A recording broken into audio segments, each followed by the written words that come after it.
Good morning. How's everyone doing today?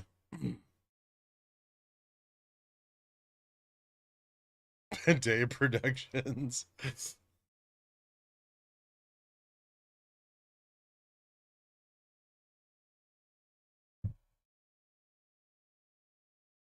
Hey guys. I feel I just fought JFresh on unequal ground. Okay. It's not hard to do. He's very short. Bullish on Rev. Tesla dead. SPX 0 DTs. What's behind 2243? Good morning. JFresh coming in hard this morning. Yeah. I haven't seen anything he said really. A little bit, but only like what he said to me. I don't know what he's saying to you guys. They're usually very different things.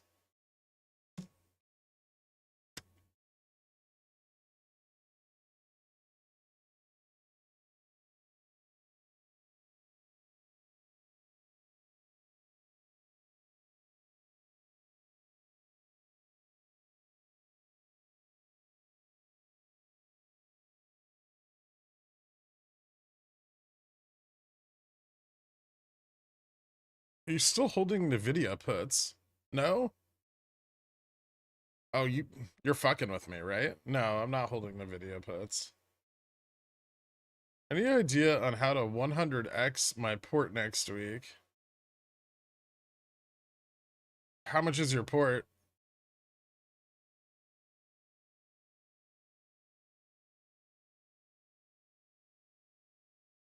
We need a dose of level-headedness, please. Will the Slim Kitty please stand up? Is he bullish or bearish? I don't fucking know. He's J-Fresh. He flip-flops more than anybody I've ever met.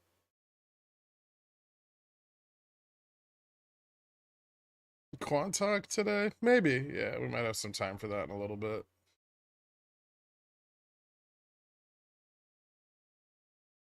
$1? Go to the Wendy's.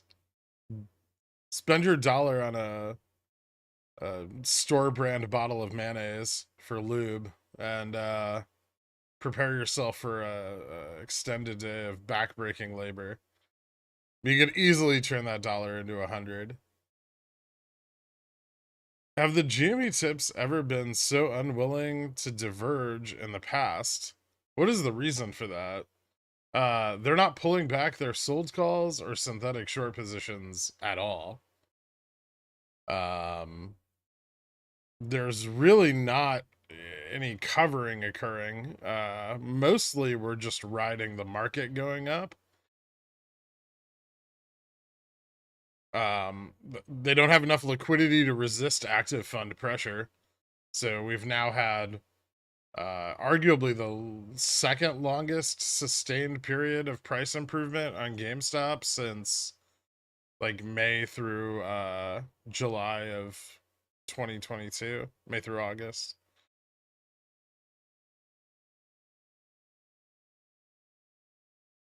I drank a barrel of wine last night.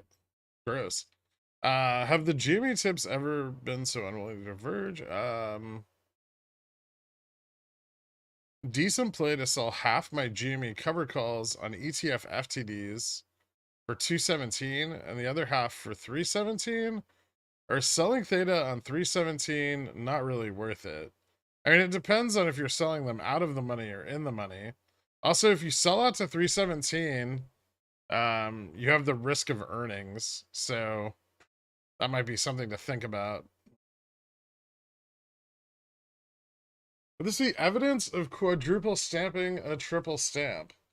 To some degree. I mean, it's pretty clear that some ETF liquidity has been realized over like the initial part of this run back in the early part of January, but not all of it. So we saw, a small amount of liquidity come back, but very little. And now we're just illiquid again. And so we're hoping it breaks the way we want it to. We have ETF FTDs this week. That could see us realize even more liquidity. There's been a lot of shuffling around of GME and various like Vanguard ETFs.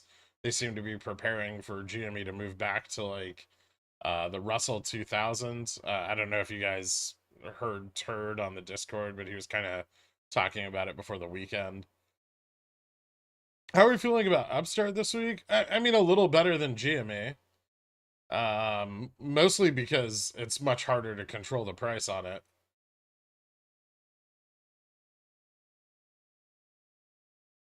What do you make of the lack of covering on GME? Is there a bull case?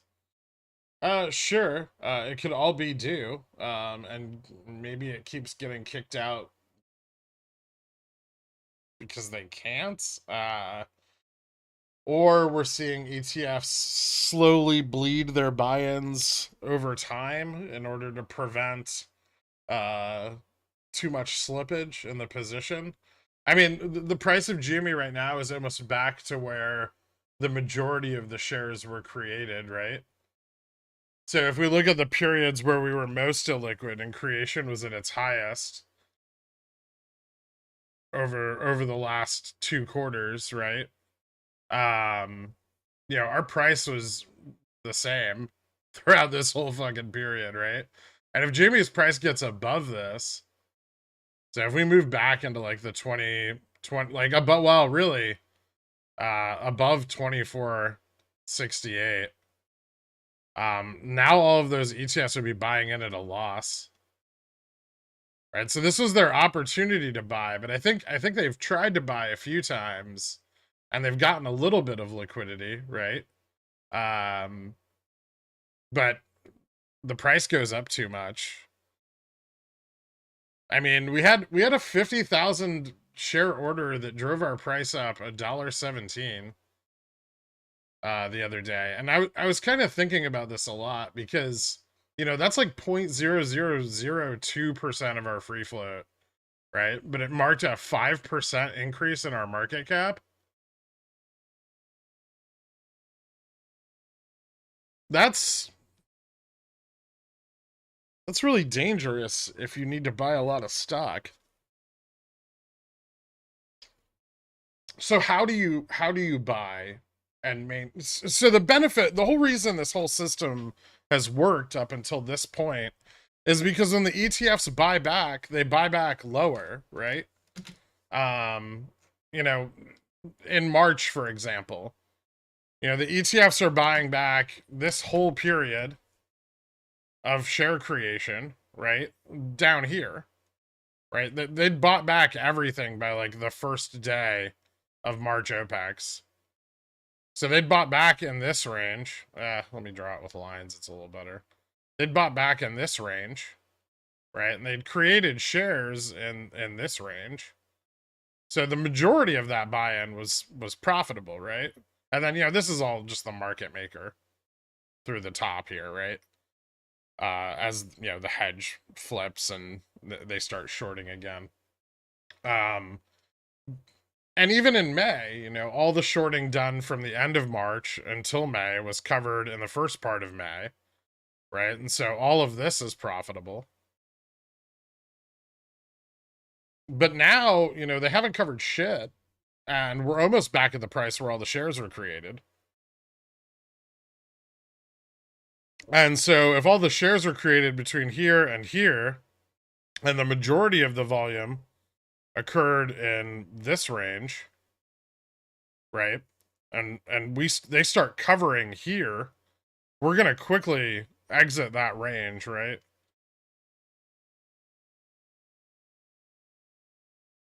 So it really puts them in a tricky situation. I'm sure it's something I'm going to discuss with Dork a little later on the stream.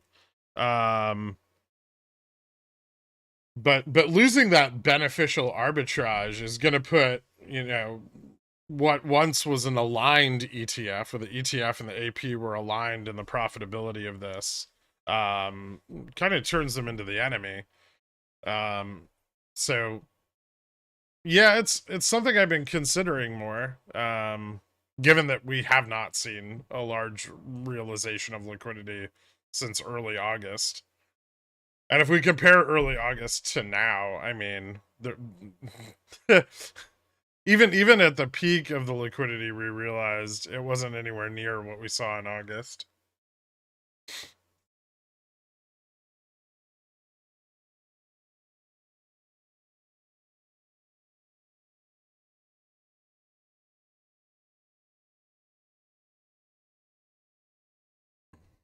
Thoughts on March puts for Google? Looks like the top of a descending channel. Hmm. Um, I can take a look at it. I mean, I have a lot of Google positions out right now, none of which are puts, but I do have sold calls out. I mean, this is a double bottom. It can consolidate back down to like the $97 range, probably.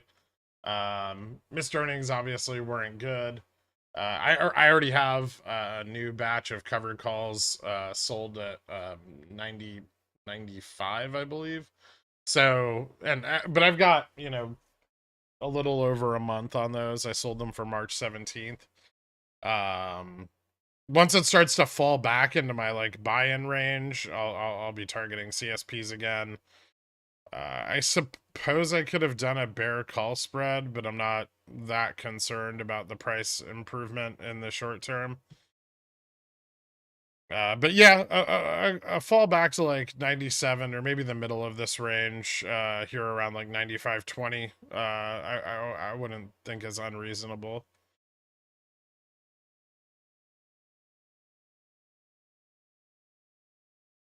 So essentially, if there's a deferral available, individual funds can decide if they want to use said deferral. Yes. They can also, during the period of that deferral, cover at any time.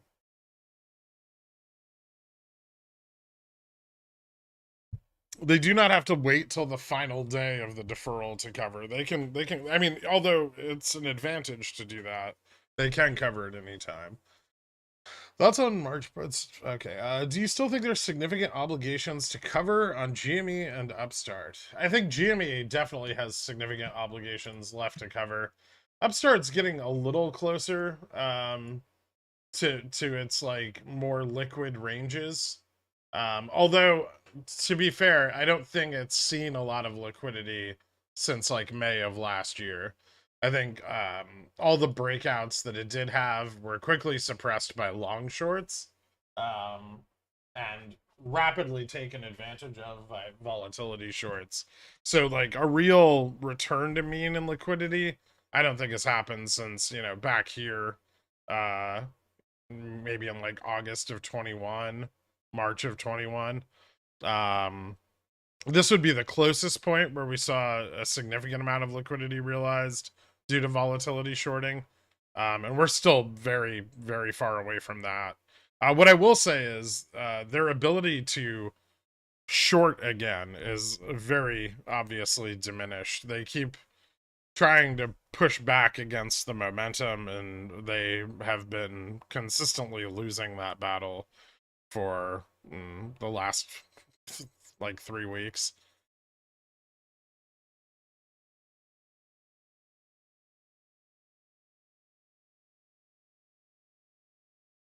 How do we get access to Pickles Picks? You link your YouTube account with your Discord account. SHA, Jiff, and TubeSock Octagon. Welcome back to Dillionaires, guys. Thank you so much. If you aren't, you should just automatically be. I think all three of you are previous Dillionaires, so you should all just be automatically reconnected.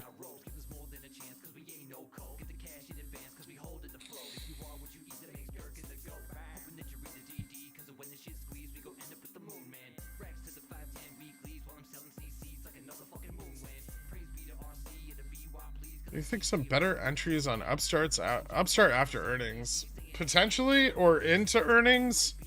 I mean, the kind of the way I'm looking at it right now is under $18. I'm a buyer on Upstart. Between 20 and 25, I'm gonna try to just make profits off of selling calls. Um, and then above 25, I'm potentially a seller.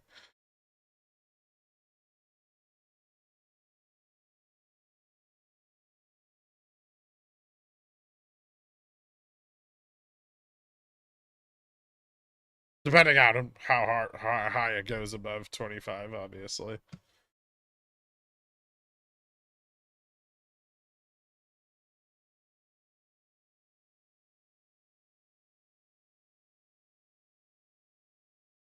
Is Jimmy going back into Russell 2K bullish for us?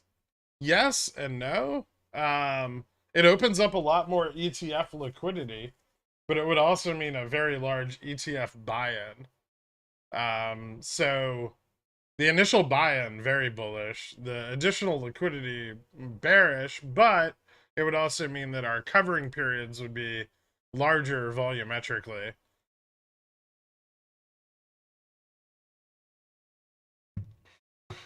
That, and because the weighting would be greater, our index exposure would be higher. So right now, index like active fund pressure on GameStop is very low, right? But if we were in the Russell 2K, our weighting would be significant. We'd be one of the largest companies in the Russell 2K, if not the largest. And so our weighting with the index moves would be much, like, it would lead to much more active fund pressure and much more active fund volume. And as we know, more volume, more obligations, right?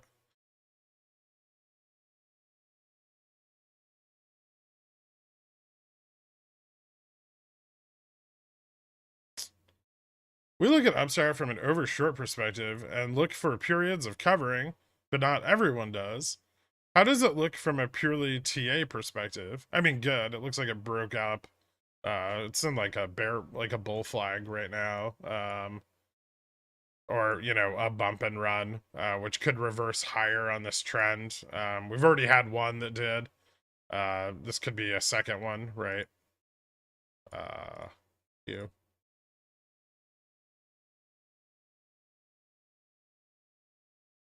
Our last one, you know, this was the last one that, you know, really reversed a bit higher. We were able to maintain that upper trend.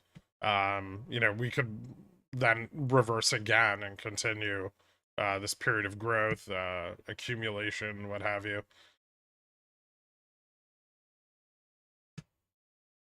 TA is significantly less accurate than the data we're looking at, but if you wanna resort to that, I guess you can. How is what possible, Batbones? Remember, I'm behind on chat, so Tim Northwick, thank you for becoming a Dillionaire, man. I appreciate it. Hit me up on the Discord, I'll get you added after the stream, man.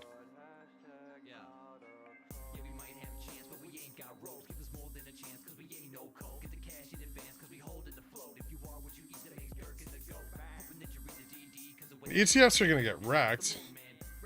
To be fair, that's assuming we don't get sell-offs at every resistance by weathered retail holders, assuming smaller and smaller pops to play. I mean, that's also assuming retail's impact on the price of the stock is significant, which it's not. What's the Rex code for I don't want to lose money? I thought Jiff was a Dillionaire already. Thoughts on SPX for the upcoming week? I'll get to that later. On Jan 31st, I adopted a 280 cat for March 17, which is now 90% underwater. Would you average down or let it go away? I mean, I would have hedged it. I probably would have also averaged or rolled it down at some point. At this point, I mean, I just want to wait till it's in like a more favorable position. If it gets a more favorable position by then, you started off betting really far out of the money anyway, right? And then you kind of just let it drop $20 before addressing anything. So I mean, I guess you could get the money you have left in it out, although obviously it's minimal at this point. I'm gonna try to do that for a while, but I can't seem to upgrade. I don't know why. I'm not sure either. Have you tried Googling the issue? TubeSock Octagon. Welcome to Dillionaire, man.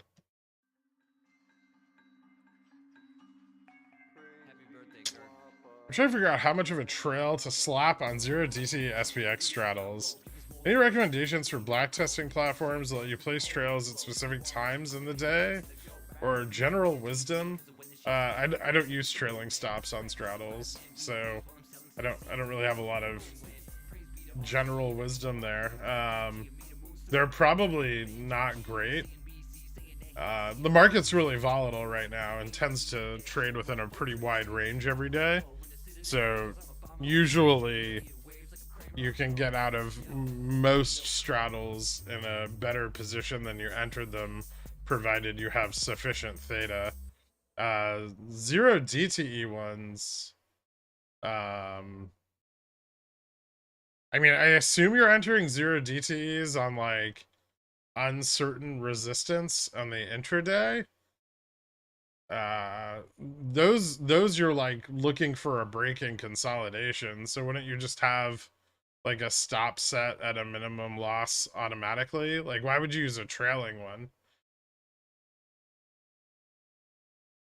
Like, wouldn't you just adjust your stops within the range as consolidation occurs? And then when you get your breakout, you get stopped out of the losing side?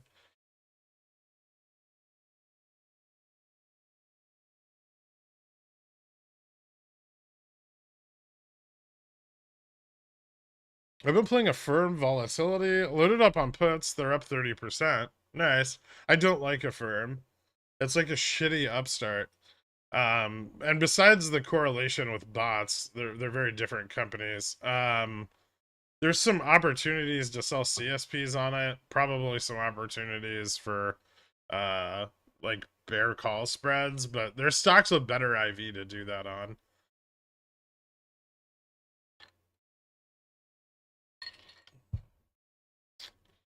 How have you repositioned Upstart like 315, 25, 317, 25, 30, 35, or just sticking to 2024 leaps? I have March calls at 20, 25 and 30.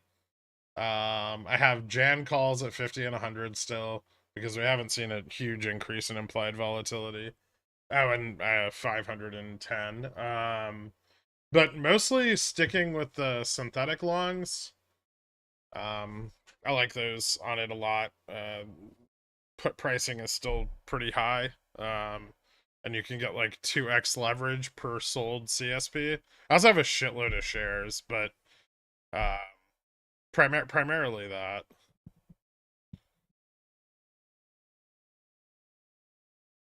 That way I have a lot of theta, and if the price increases dramatically, I don't have to buy it. And if it drops, I do buy it, but I'm generally okay with that. But no sell, no sell. That's not a real thing. Is it weird if someone can't stop watching monkey videos? It's a bit strange.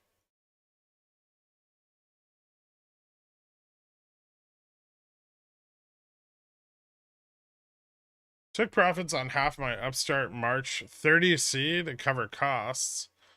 Thinking we'll let the rest ride for this week. Thoughts on Upstart this week? I mean, it still looks pretty good. It'll definitely trend with the market, though. So if we get another big sell-off in SPX, Upstart can go down. I mean, the lower trend line is, back here at like $19. And going into earnings, we may see some shorting. I mean, there is realized liquidity here, so I don't think shorting's out of the question at this point. The Reg Show inclusion is definitely hindering that right now. Also, the high cost to borrow.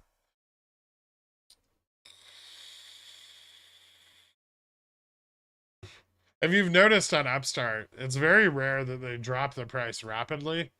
ETF liquidity is very low, right? Like the total number of available shares on any given day from ETFs is uh like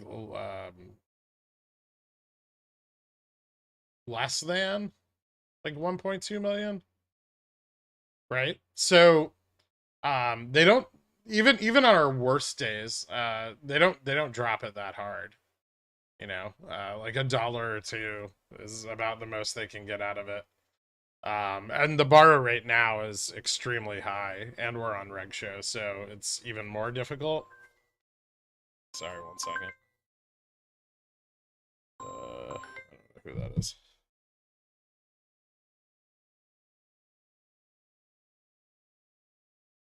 Actually, I should probably answer that.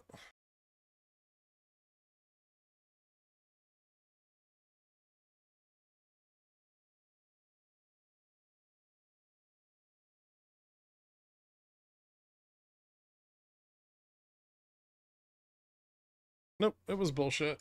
Ah, damn it. Tricked. How's SPX looking like next week? I'm gonna go over the SPX later. Took profits on half my Upstart. Right now, I'm just gonna try to get to questions. I'll do the analysis stuff in the afterwards. This might be a dumber question, but how do I see how many days Upstart has been on Reg Show? Nasdaq Trader doesn't seem to show this, or do I need to download the file? Upstart was listed on Reg Show on the 26th. So, uh,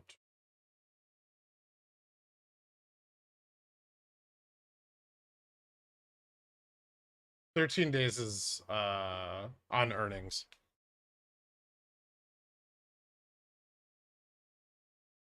So on the 14th.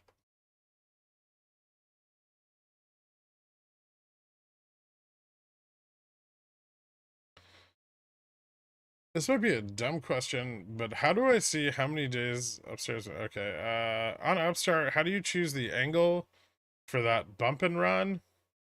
I mean, it already found support on the 4 hour, right? Towards the end of the day. So here, let me move this. It already found support here. So it's not very hard to choose the angle. Obviously that could still break down, but right now, it found support in after hours.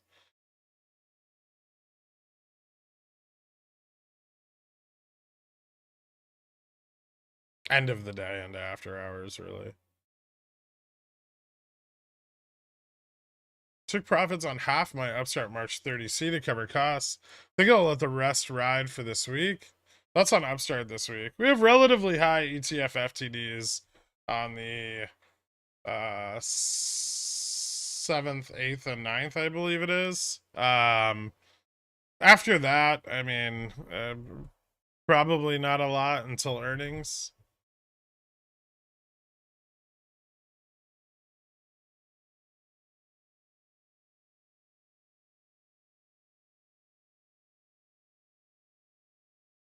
Hey Girk, I hope you had a great weekend. If you're restarting your port with say 2000, what would you suggest? CSPs, stocks, or leaps on SPY, etc. You don't really have enough money to do CSPs on most stocks where assignment isn't likely. And then that could really slow down your ability to continue profiting if you end up underwater on one of those. Um, Probably, depending on your trading skill, I would say spreads on SPY, and if you have margin or not. Spreads on SPY or SPX, or you could trade ES too, although you're kind of limited in how many contracts you can get.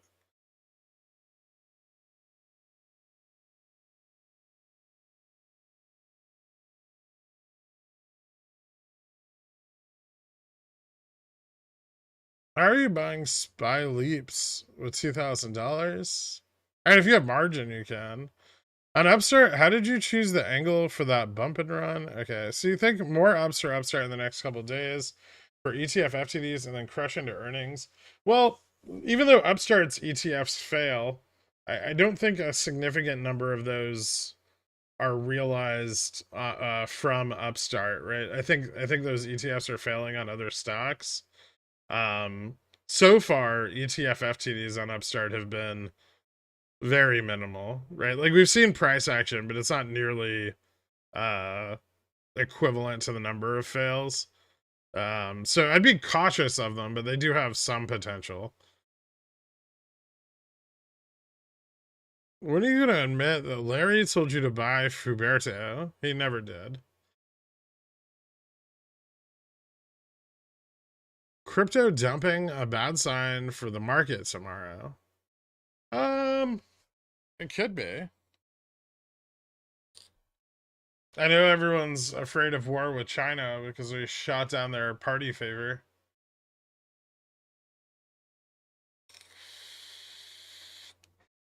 Owen, welcome to Dillionaires, man. Thank you so much.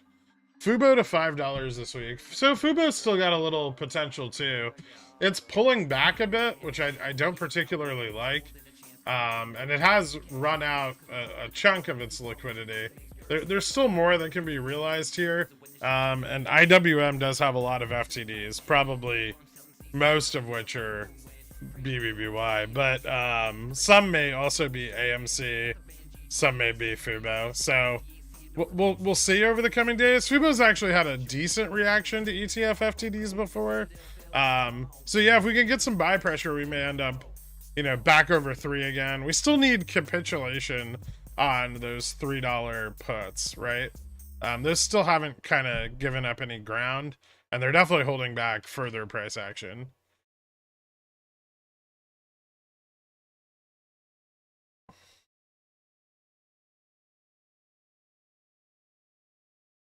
That little amount of buy-in being such a big move in our market cap for GME. I mean, GME's really, really illiquid, and in ways, obviously because of DRS, in ways that make its upside just as volatile as its downside, right? Everyone freaks out in the intraday when the market dumps and the active fund pressure kind of flips, and they tag the downtick with shorts, and we see those like $1 drops and like 4 candles on 50,000 volume. I mean, the same is true the other way as well, right? So remember that like DRS, while it doesn't get rid of liquidity, it does increase the price volatility from realized liquidity, right? So when shorting occurs, we go down more easily, but when buying occurs, we go up more easily.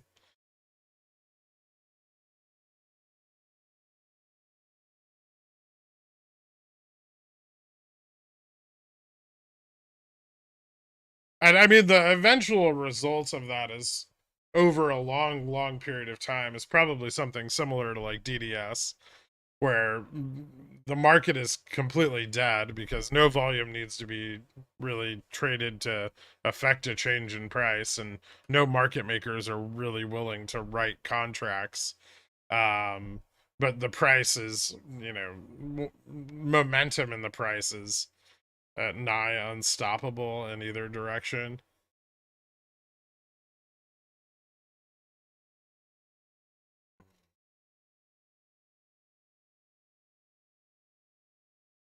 For the record, I'm actually in a hot tub for the stream today. Nice. Very nice, Purple Hulk. Where do you see Tesla going? How you doing, man? Where do you see Tesla going now? Can it reach Gamma Max? Um, it has a chance. I mean, it's gonna need a continuation in the market to do it, but Gamma Max is a little bit above, so it's, right here at like, I think it's at like 220, 221. Actually, let me look at that. Give me 1 second. Might have a little more accurate number there. Mm.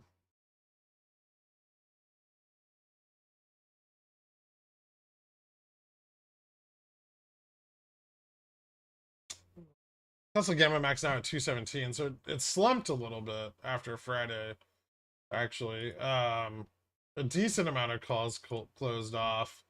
I can actually see this pull back a little bit. We may pull back through like SLD. I don't know. I'd be careful trying to play more upside on it after the test of 200. And then this week is kind of an unknown still with the market, but I'll get into that more. Um, I think most of its potential run is kind of dead. There should be some T+2 action. I don't know how much that'll prop it up. Probably not for very long if it does. Maybe just like in the morning.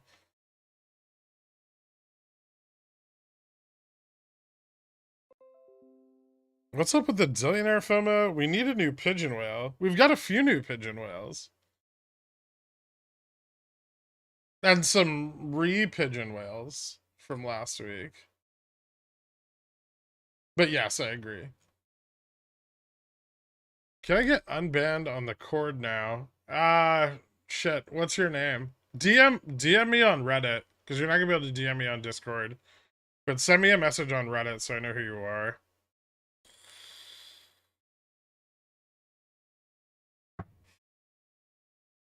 Consider buying back my 217 25 cc's at a loss. However, I think a Feb OPEX run is probable. They won't be able to defer November obligations in February, right? I mean, I hope not, but they can defer Feb obligations. So during this whole period where we're grinding up, I think the biggest question is like how much of the outstanding obligations are they covering versus how much of our price action is just active fund pressure pressuring the illiquid environment, right? I think both have elements of truth to them. I think we've both seen some covering and a significant amount of pressure from the market. I mean, GME is up 42% year to date, right? At Friday close, with a peak at like 50%. So, there's no question that some covering has occurred, and we have seen some ETF liquidity restored, right? Especially from the 12th to the 18th. But there's still some that hasn't been covered. And if it's being broken up like that, I think big questions are why. The second question is, when are we going to see the full realization of what's left from November? How much price action is that going to trigger? Are the ETF FTDs going to provide enough liquidity that then they're able to move back into a shorting cycle again? Because if that's true, then we're probably going down until March, right? So there's a lot of questions that we have that we can't immediately answer without seeing what happens. Unfortunately, we can't answer them in advance. We can only reverse engineer it. Is it still safe to sell Upstart CSP weeklies, given how hard it is to short? I mean, I've been selling a lot of them. I just sell them and use them to buy calls. um,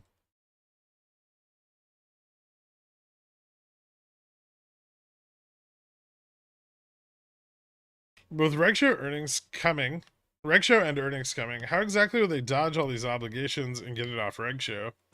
I mean, I'm sure their hope, especially the long shorts, hope is that going into earnings, more liquidity will be provided as long holders who are dissatisfied sell off, right?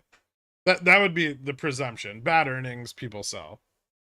I don't think that's true. I think most of the people that are long Upstart at this point are either significantly underwater and are never going to sell, like BlackRock and State Street and Morgan Stanley, who are all, like $100 underwater per share. They're just not going anywhere, right? And then the rest of the ownership has come in recently, since the prior earnings period, and the stock has been very cheap, right? So it's gonna be very hard to get it into a range where those people are willing to sell as well. And so I think we only get more illiquid, um, as we kind of push forward with this. Considering buying back my 217 $25 cover calls at a loss. Oh, okay. I went over that. Also, do you think the firings on Upstart will affect earnings significantly? No, their overhead is already very small, right? I think they're trying to be as efficient as possible, which is a good look. But I don't think it's going to have a significant effect on their balance sheet.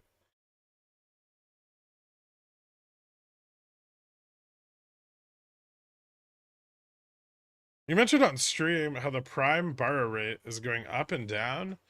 How can you tell? We can extract it from options data. So you can kind of calculate it out of the options data. Can you share your source on where you get those crazy ringtones? That's just the Samsung default ringtone. Why JFresh Debbie Downer? We'll talk to him in a minute.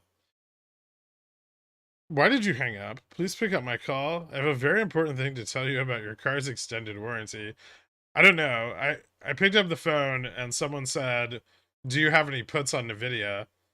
And I hung up immediately. Trash.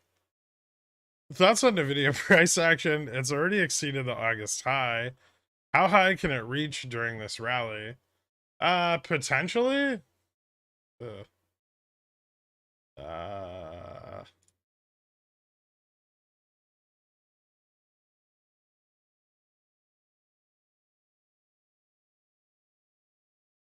mm, 226, I would say, is the next possible high. Don't forget their earnings still haven't occurred yet, right? And it can get bullish into earnings if people think they're gonna outperform, Intel and AMD, right? Like if they're gonna be the ones to push ahead in the sector. So there could be a lot of speculation on earnings. I'm not really interested in going short on it until earnings or maybe after. I'd almost, because they're so far for it to drop, I'd almost rather confirm the downtrend than try to play the earnings. Like there's plenty of room to the downside if they miss, right? And if they pad it, I want to see how much they're gonna pad it, right? I want to know the potential range it can drop before entering a new position.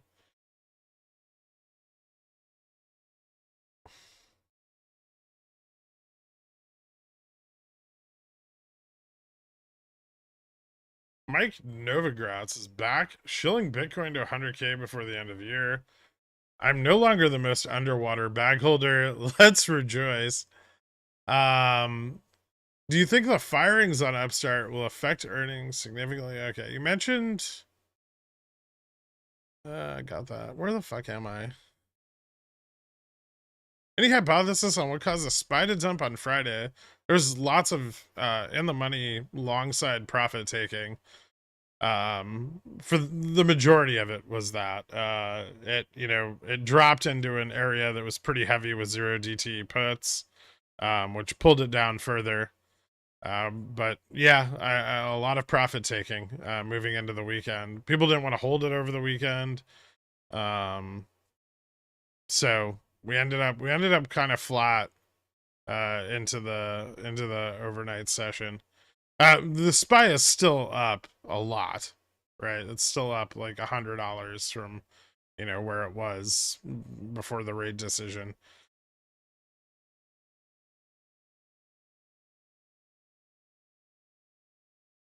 I want to say thank you. I've learned a ton from you this past year. I haven't made any money, but I've picked up knowledge.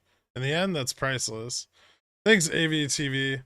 Well, hopefully you can leverage that knowledge into money. Thoughts on Nvidia price action? Okay. What will come of the run on Upstart while on Reg Show?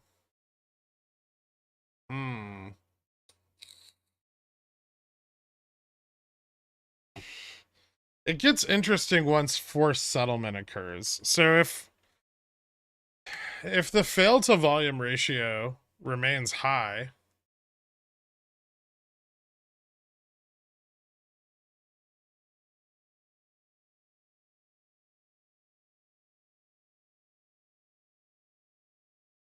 and they have to start covering FTDs, right? So once you start getting forced settlement, you're going to end up in a situation where the forced settlement volume is also failing at a very high rate.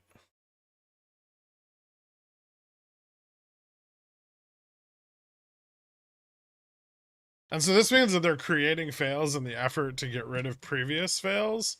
And this begins to compound, right? And if that keeps compounding over a long enough period of time, and long side holders or longs on the stock don't sell out, they'll keep racking up FTDs to a point where the forced settlement becomes a very big problem every day, and we get very volatile price action from it. So it drives up volume, basically. You also end up with a net, like a net short market maker position, like failed position.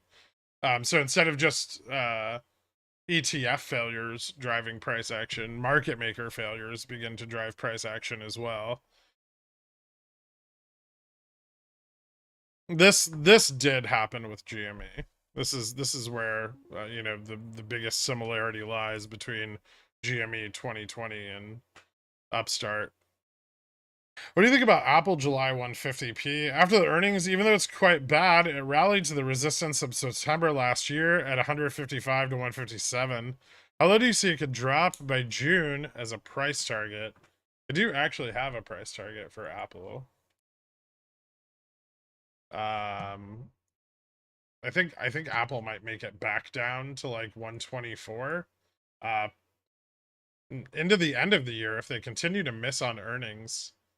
I'm pretty willing to buy Apple in this range as like a long-term hold.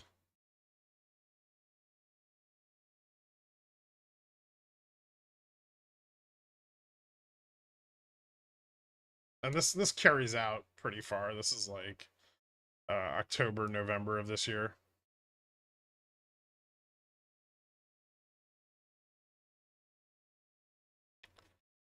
But a pullback on current price action, I mean, you want theta, it's Apple. It could take a long time to fall, but I think there's definitely an opportunity to go long short on it.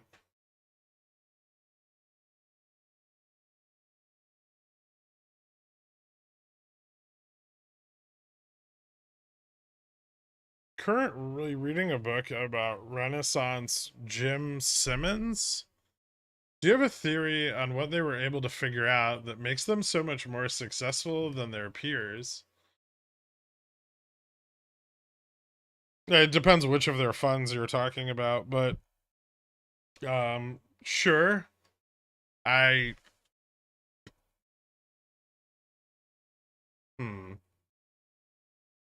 Um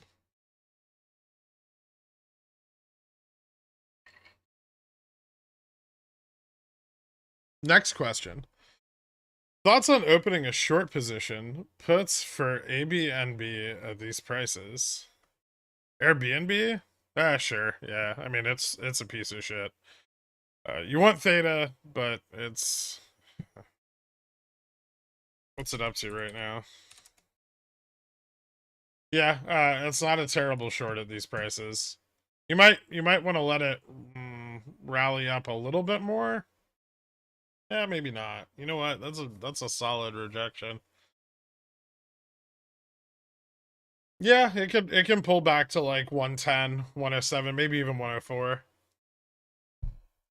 I wouldn't say expect like 82 until like the second half of this year.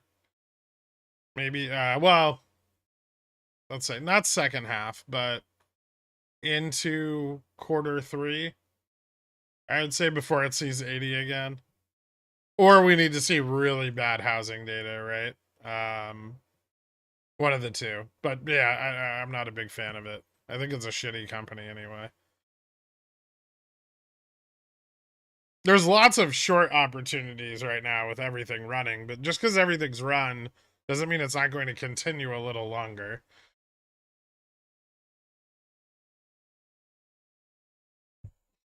Is it better to wait to enter Upstart synthetic longs for Jan 2024? See if we get shorted after earnings. I think it might be better to wait and see if we get shorted into earnings.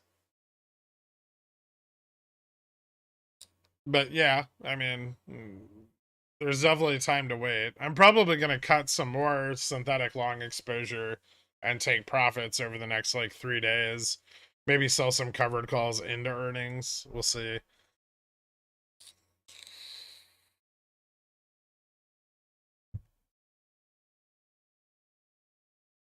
I think you mentioned that Google will take some time before reaching the 80s range again. Yeah.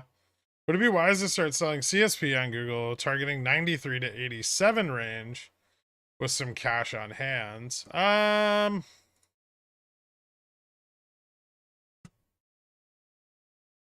93 to 97 range. You could, if I mean, I don't really want to buy Google at those prices. I probably wouldn't start selling CSPs on it till it fell into that range, honestly, because yeah, I wouldn't want to end up bag holding it at like 97 if it falls into like 70 by the end of the year, right? So yeah, I would say that I would wait until it's in a more attractive range where I was willing to buy it before I sold CSPs on it. J Car, welcome to Dillionaire. Thank you so much, man. Hit me up on the Discord. I'll get you added to the country club after the stream. What are your thoughts on entering a position in FXY at this point? The yen thesis seems pretty much guaranteed, and the Juno eye looks pretty good. Sparse, but good. Probably not a bad opportunity. Dollar's up against the yen right now, so it's a decent opportunity to get in. Um, you'll get slippage in the position if the Fed bumps the rates again um, at the next decision in March.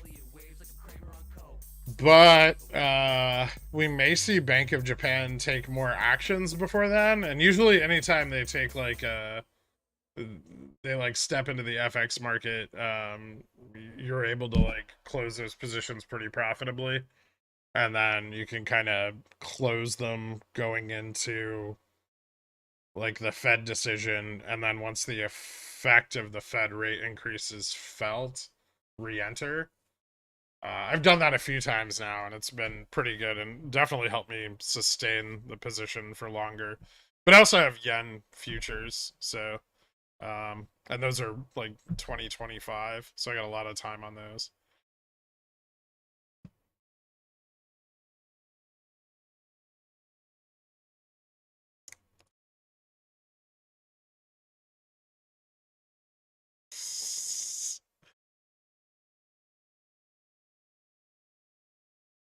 Dr. Jenkin, welcome to Zillionaire, man. Thank you so much.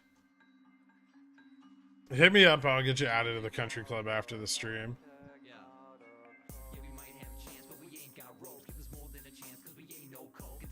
Thanks for teaching us. I don't want free fish. I want to be a fisherman.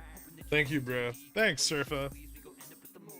How many days would Upstart have to be on Reg Show before forced covering? Forced covering of the initial failed position begins after 13 trading days. What about shorting ServiceNow? Trading at 94x PE. ServiceNow? What the fuck is that? It's like a software company or something? Jesus Christ. Um, Hey, maybe if they'd stop fucking making money.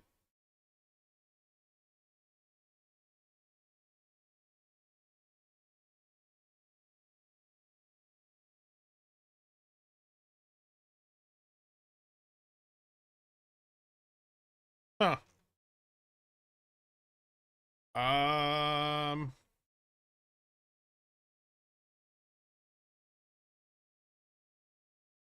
I don't know. CapEx reductions could hurt them a lot. But we probably won't see big CapEx reductions until later this year. So I don't hate it. However, I would maybe wait. Their next earnings is in April. Hmm.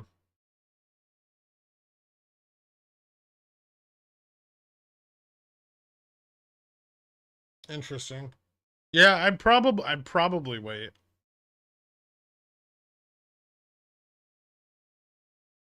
I can see this accumulating in like the range it's in to like 40-40 for quite some time. And I don't know how liquid the options environment is on this. So I'd be careful. If the market draws down, there might be like a short-term play here on a move back to like 40-20. Volume's starting to decline, but it hasn't really established enough of a trend yet. So if I did that, I'd set my risk pretty tight, which is hard to do on this because percent moves are gigantic. Yeah, even here is. I mean, I guess you could set risk at like 477. Tricky. That's tricky. Uh,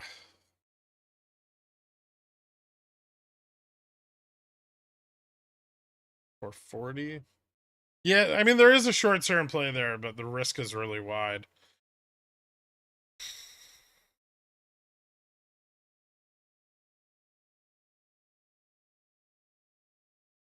What percent of your the non-degen port, do you keep in cash? Oh, usually the non-degen port is fully deployed. I keep some cash in case, like, if there's anything I want to buy, I'll move cash over. Like if something falls into a range where I want to buy it. But generally speaking, there's no available cash. It's usually all deployed on either CSPs in my target range or on buying in my target ranges.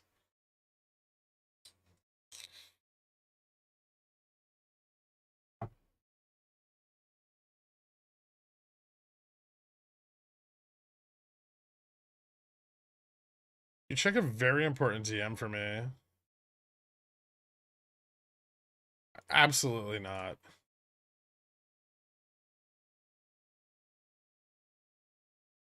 Also, ETS had to buy big, and it's at some point correct. They can't just decide not to unless move to Russell 2K.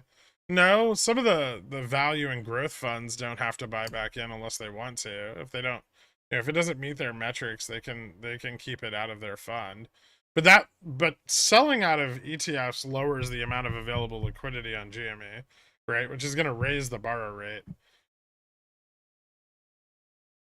So shuffling around, which they did a lot of, that's fine. I mean, that doesn't really change a lot of things, but removing ETFs and removing ETF holdings specifically lowers the amount of available liquidity that they have for GME, which is good for us.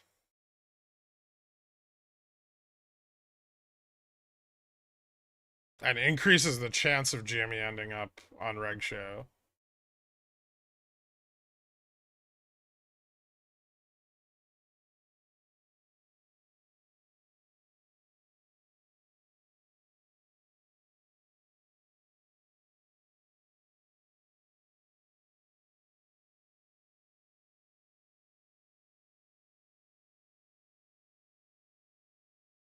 Buddy asked me about Rocket Lab. I told him to stay away from that garbage.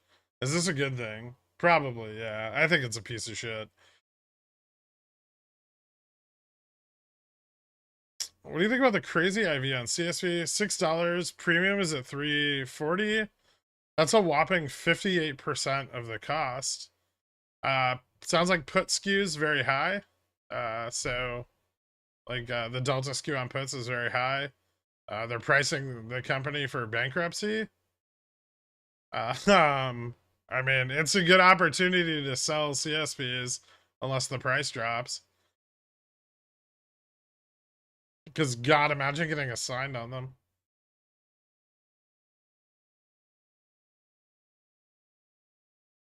Their CEO just sold all of their shares. Q1 I was looking at. They offloaded all shares right after Q4.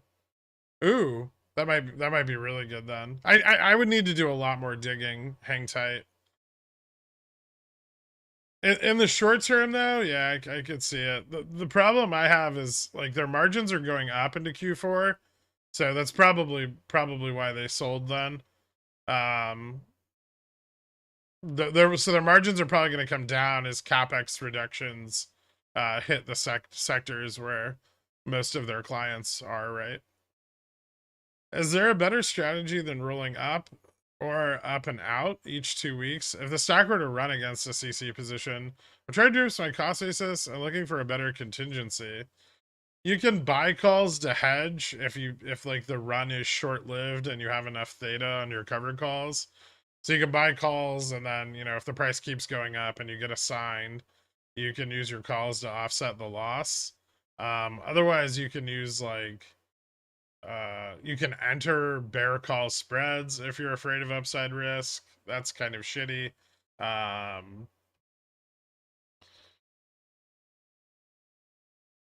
Those are kind of the two good ones. I mean, there's not a lot you can do with CCs besides rolling them or hedging them. But yeah, if it starts to run and you're gonna go out of the money, you can use your credit to buy calls at the strike you sold at, right? Instead of buying back your covered calls. And then you can capture the upside and then roll your covered call position out when you sell your covered calls. Or when you sell your calls, right? So you sell the calls and then use the capital to roll your covered calls out and up. Or just out.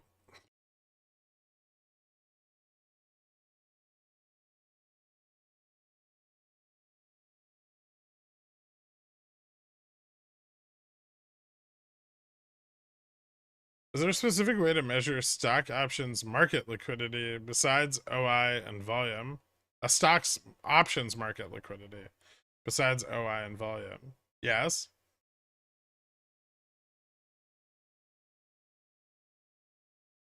ETFs have to buy back at some point, correct? They can't just decide not to, right? Unless you say they're hoping GME moves to Russell 2K.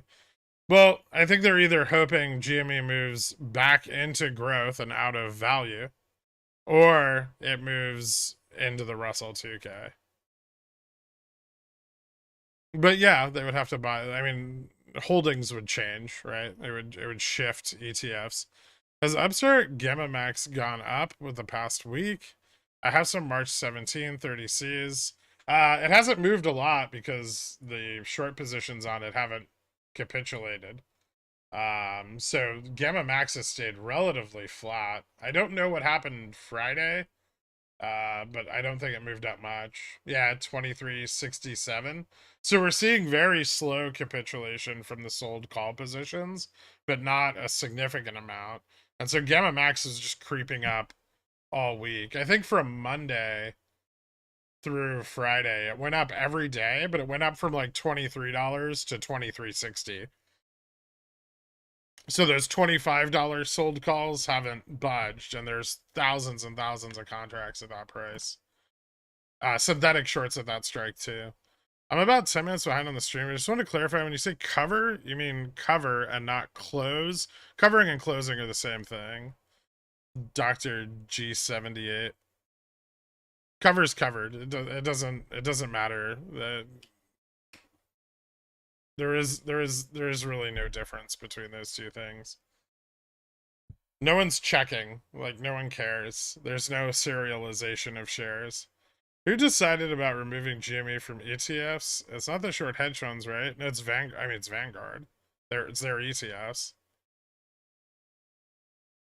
Yeah, they don't give a shit. Jason Smith, welcome to Dillionaire. Thank you so much, dude. Hit me up on the Discord. I'll get you added to the country club after the stream.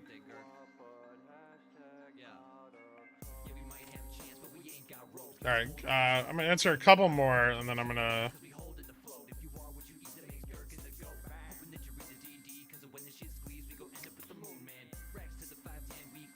Do you think an ETF FTD has a chance to force shorts to capitulate and give us our OPEX run we've been waiting for months? If not, what needs to happen so we can get our 4-month OPEX run? We might get something akin to October if we don't see true covering Lulu. So like a rapid break of Gamma Max as liquidity is realized on those select ETFs, and then probably back down just as rapidly. If it's capable of breaking the hedge in the first place. If one would expect downside with Upstart earnings, how would you strangle hedge it with minimal losses of the call leg? Maybe buy more theta on the call leg.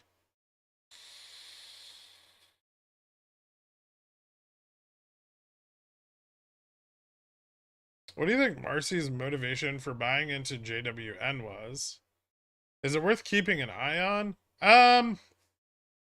It's an IJH, which is one of the ETFs they've been leaning on more heavily recently with shorting GME, which is kind of interesting. It's not as bad a company as Bobby. They do have some debt issues, and their cash flow is definitely not where it should be. They probably should pull back their dividend. I think there's a lot of things they can change, but I also don't think he's interested in that.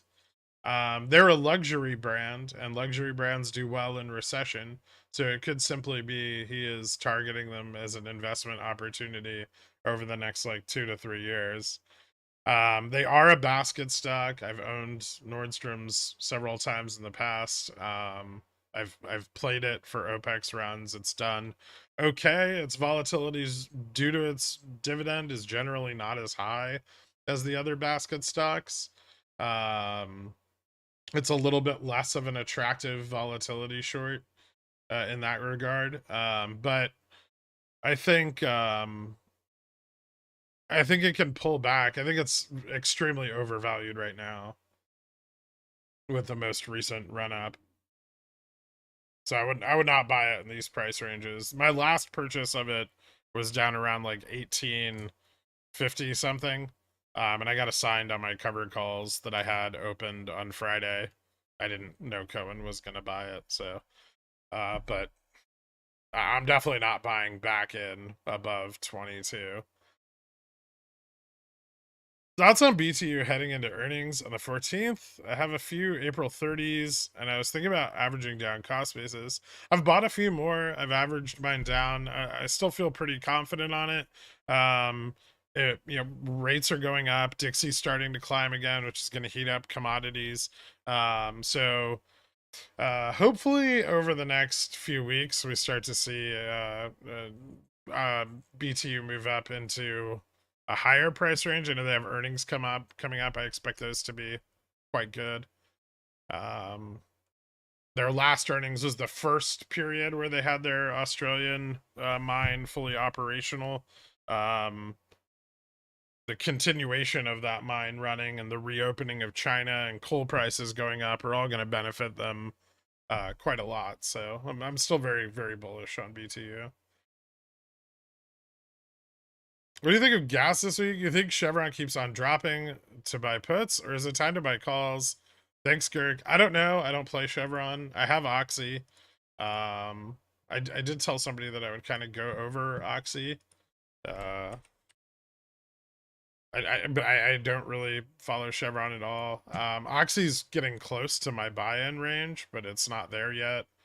It's a pretty decent price. I mean, I think Warren Buffett's like last buy-in was somewhere around here, around like 60, 63. So you're getting a decent deal there. I expect a continuation of rising oil prices probably into the latter part of the winter, especially if we see another rate bump in March and the Fed gets closer to that target rate for the year.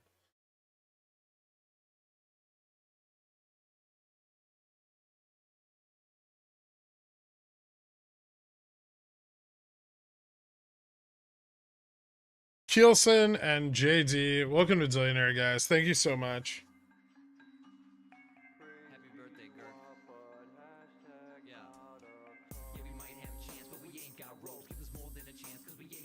Seems like a long-term buy and hold if the price comes down. Probably, but CapEx reductions could definitely hurt their profits over the next few quarters, like most packaged software. GWN has a big inventory problem.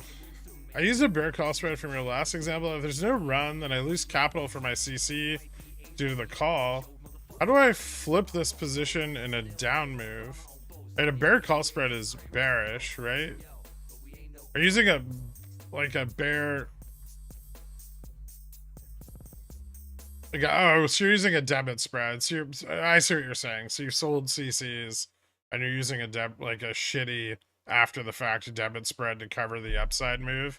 I mean, you would sell the calls and then you would use that capital to move your covered calls if you don't want to face assignment, or you would just sell the calls and take assignment and realize the profitability.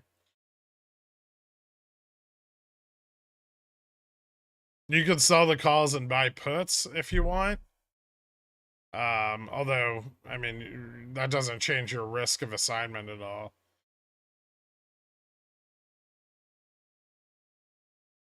I don't know about long-term puts. IV's up right now, so there's a good chance it'll get some volatility shorts. It might be worth it. You'd probably want them in the money, though, because you don't want the IV crushed out on the contracts you buy.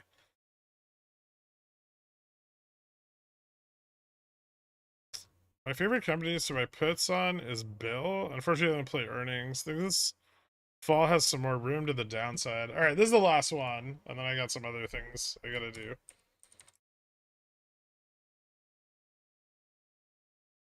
Wisdom Tree Gold? This looks awful. I would never even want to play this. It has like no volume or liquidity. Bill. Oh. Bill.com. Gross. Yeah, their earnings fucked them. Why so bad?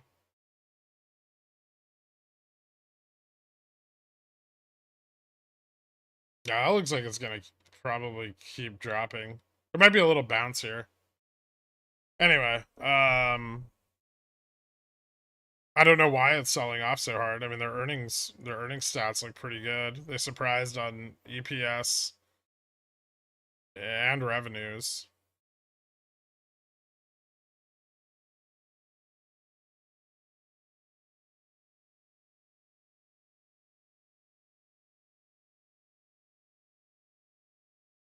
Is Ford a good wheel? They announced a special dividend, buy stock and sell at the money calls.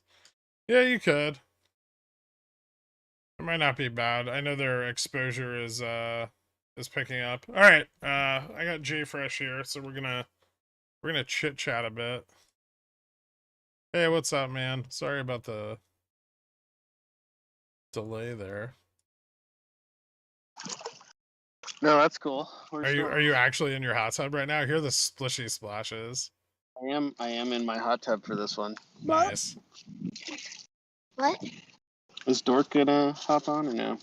He said he's grabbing a cuppa, which I hate that he said that. Oh, gross. Who says that?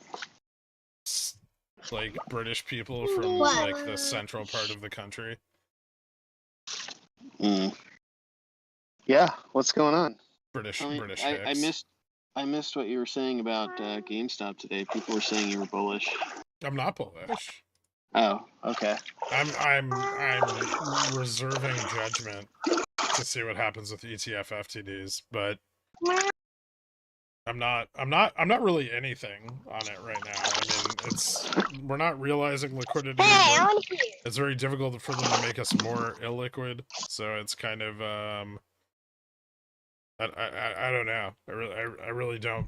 I've got exposure both ways, but I don't really know what's going to happen in the immediate sense. I mean, hopefully we realize some ETF FTD covering, but that's going to make us more liquid, which is going to mean more shorting, right? How Yeah. much, I don't Okay. know, though, because we just moved out of a bunch of ETFs on the Vanguard side, so maybe there's less ETF liquidity available now uh, Yeah. on a day-to-day basis, which increases our chance of failures. It also can increase the borrow rate, right? I think we saw Vanguard make a similar move with AMD's holdings, and now AMD is on Reg Show, or not, AMC is on Reg Show. So I mean, it could affect our liquidity in a significant way, but it looks like Vanguard's assuming a move back to the Russell 2K, which frankly would be awesome. Yeah, I mean there could be some interesting dynamics there that I haven't considered, but yeah, I figured today be as good a time as any to start talking some real talk on GameStop and what we decide to do with it going forward. I know we've all kind of moved on in the sense that we've expanded what we're interested in, but Yeah. yeah. So I've been looking at a lot of different data, some of which that I collect, and some of which is out there to try to get a sense of what I expect is going to happen to GameStop going forward. And I kind of looked at market pressure, public sentiment, and its balance sheet. And if you look at the market pressure, I think most people know that I've been tracking this weird deviation from the SPX and the VIX. That actually seems to have largely been closed as of Friday. So I don't have data on Thursday. It might have actually dipped a little bit positive on Thursday and then come back on Friday, but at least as of Friday, it's pretty much closed. So now we're at a point where we're not just riding up on shorts closing to get more push up on the market. We need longs to start buying. And I think there is some of that. And so if you look at simply the momentum of that shift, right, there's still a fair amount of momentum in that move. And so I still see some upside. And I've been looking at, if we think about GameStop, I think it's safe to say that in the past year, GameStop has relied very heavily on, a market move, right? That wasn't true in 2021. I think there was enough just craziness that it sort of ran on its own. Yeah. But in 2022, I mean, it's hard to deny that in the March and May runs, right, the SPX moved up 7% over a few days in March, corresponding with the move on GME. Yeah. And in May, it moved up 6%, right? And we're kind of in this range where we're up around 4.5% right now, and I think that that's a good thing. I probably underestimated when I said 4,100 ought to do it in terms of getting these short calls to move off. They seem to have more control than I was hoping for, which is not a great sign. Well, that But also has to do with like longs on GME being skittish about price improvement, right? Like lack yeah, of so faith from retail in price improvement, and so more confidence in selling covered calls out of the money. yeah, so and that's something I want to kind of touch on as well. But we have, I mean, to kind of get us to the type of market pressure that we would need to see to match March and May would be the SPX around 4,250 to 4,300, which is certainly possible on the current run, but that's kind of getting into pretty inflated levels. There's a lot of things that I wrote down that kind of motivated a move up and motivated a move down. So I sort of split the difference on all of that. And I kind of arrived at about 4,280 is what I'm expecting a potential top to be on the SPX before, the reality of the current market just kind of starts pulling us back down into GME's earnings, which is great potentially in the short term if we have these ETF FDDs pop tomorrow and Yeah. Tuesday like we expect. I mean, we need something to force capitulation at 25, and right now the only catalyst that I see, regardless of deferrals, right? Because the one thing we do know about deferrals is that if they do drag out, right, they're not realized like within the time frame we expected earlier, and some were, right. We did see some covering, but generally speaking, GME doesn't run outside of OPEXs, right? We don't get big runs outside of OPEX. So if we get ETF FTDs, and it's not enough to force off those short calls. I think we're pretty safe to say that nothing super exciting is going to happen until at least February. At which point, the amount of deferrals left is reduced because we have seen some covering already, right? Yeah, I think, and then there's also a good chance that by that point, the market's starting to gain some momentum to the downside, Yeah. which will just about kill any chance of an OPEX. So yeah, right now I'm targeting like 42.80, and that's literally like this week and maybe next week. And if that doesn't come to fruition, I think by then it'll be pretty clear to see if we've run out of whatever momentum we have going forward. So that's not the, that's enough of a push historically to give us the type of market pressure we need to see a run. But then we have to get to public sentiment, which is in the toilet. And I was on the GME channel on the Discord today, just asking the question, all you people who hope to sell above 25, who's bullish on GME at 22, right? Who's going to buy GME at 22? Not one person. Yeah, wanted I to mean, buy it at I don't know 22. if our Discord's the best indicator of I the agree. majority of public sentiment on GME, but It's certainly very biased, but I look at a bunch of different indicators to try and get some sense, and I'm not really seeing any indication of bullish retail sentiment at all. I mean, as people know, I track the super stonk engagement. I crawl every single one of their comments and try to gauge how many people are active there and how that activity changes over time. And it's basically in the toilets. I mean, it hit a low and we hit a low, and it does sort of react to the prices, yeah. maybe more so than is a predictor of prices. But we see huge spikes, around the time that we start running, and there's just nothing. I mean, it is the most dead it's ever been. I think there's less than 5 to 10,000 people that are actually still DRSing anything. If you go and look at their numbers on the computer shared website, I mean, they've dropped to almost nothing that are being recorded. And you take that into account with the fact that the DRS numbers dropped or were flat from the previous quarter to the last quarter. I don't think that was something nefarious. I think that's just there's 10,000 people that are still DRSing.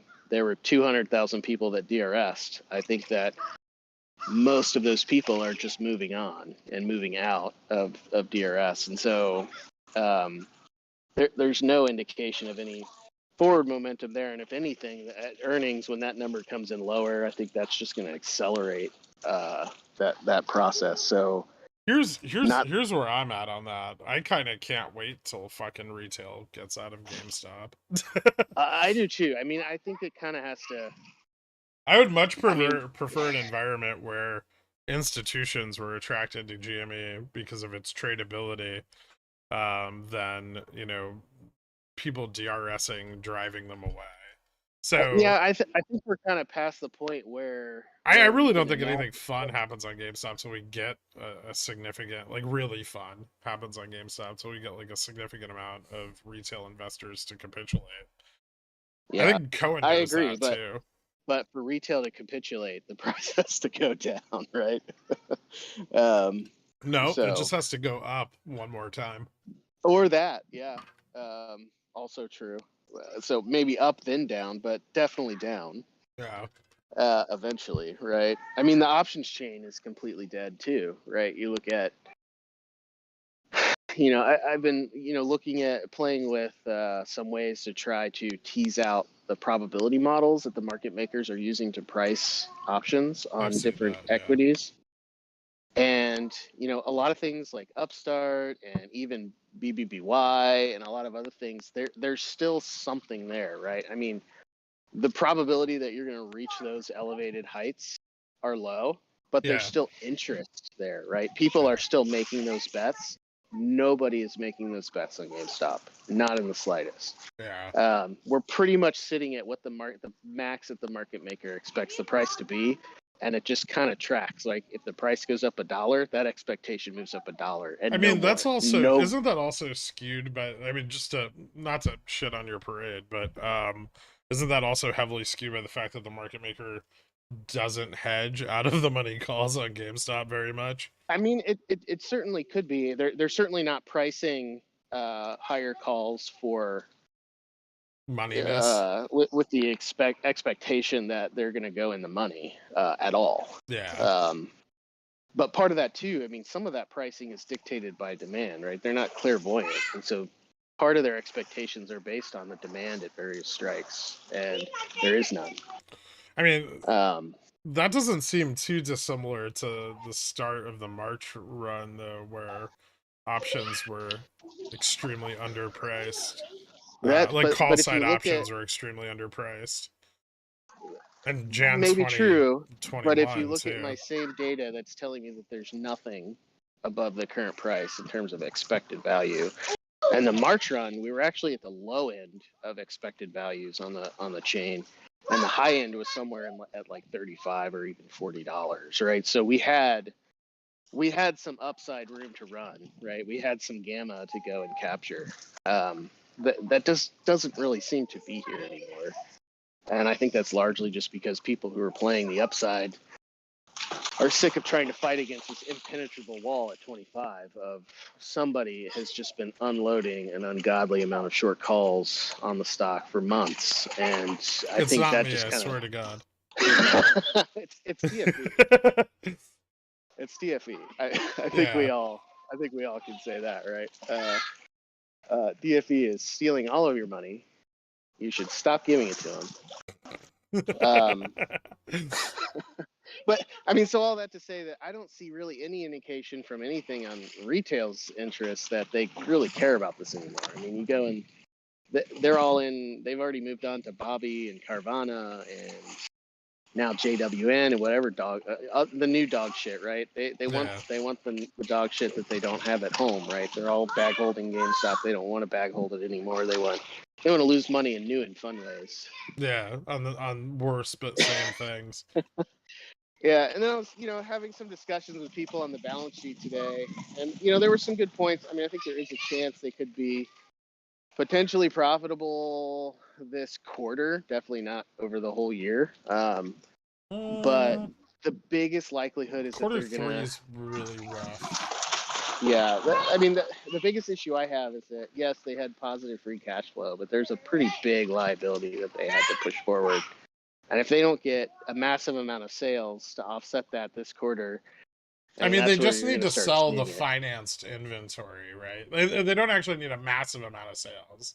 They just need Yeah, to no, break even on the inventory costs. And if they do, then positive cash, like free cash flow remains positive into a second quarter. I don't think that's that hard to do given their previous holiday sales. They would have had a pullback of like Jesus, a huge pullback in holiday sales. And even though holiday sales were bad last quarter, they weren't that fucking bad. Like they weren't as good as 2021, but they weren't that bad. At least from Yeah, like the survey data and stuff. So I I am a could expect little like a worried. 20% pullback in their holiday sales at worst. But even with that, they're still positive on FCF. The real question with this quarter is, do they hit EPS? And Yeah, that's tricky. Without the store closures, I don't know where else they're cutting costs from at this point. They've already cut I so mean, much. have they? What's the deal with those big distribution centers? Are they even still working on them? Did they? I mean, they just Remember them opened like in closing April, one? so I don't think they're closing them, but I don't know if they're like fully operational yet. Yeah, I mean, it's it's definitely taking a long time, and I know we all knew that it takes a few years to kind of turn all of that inertia around, and they are doing that.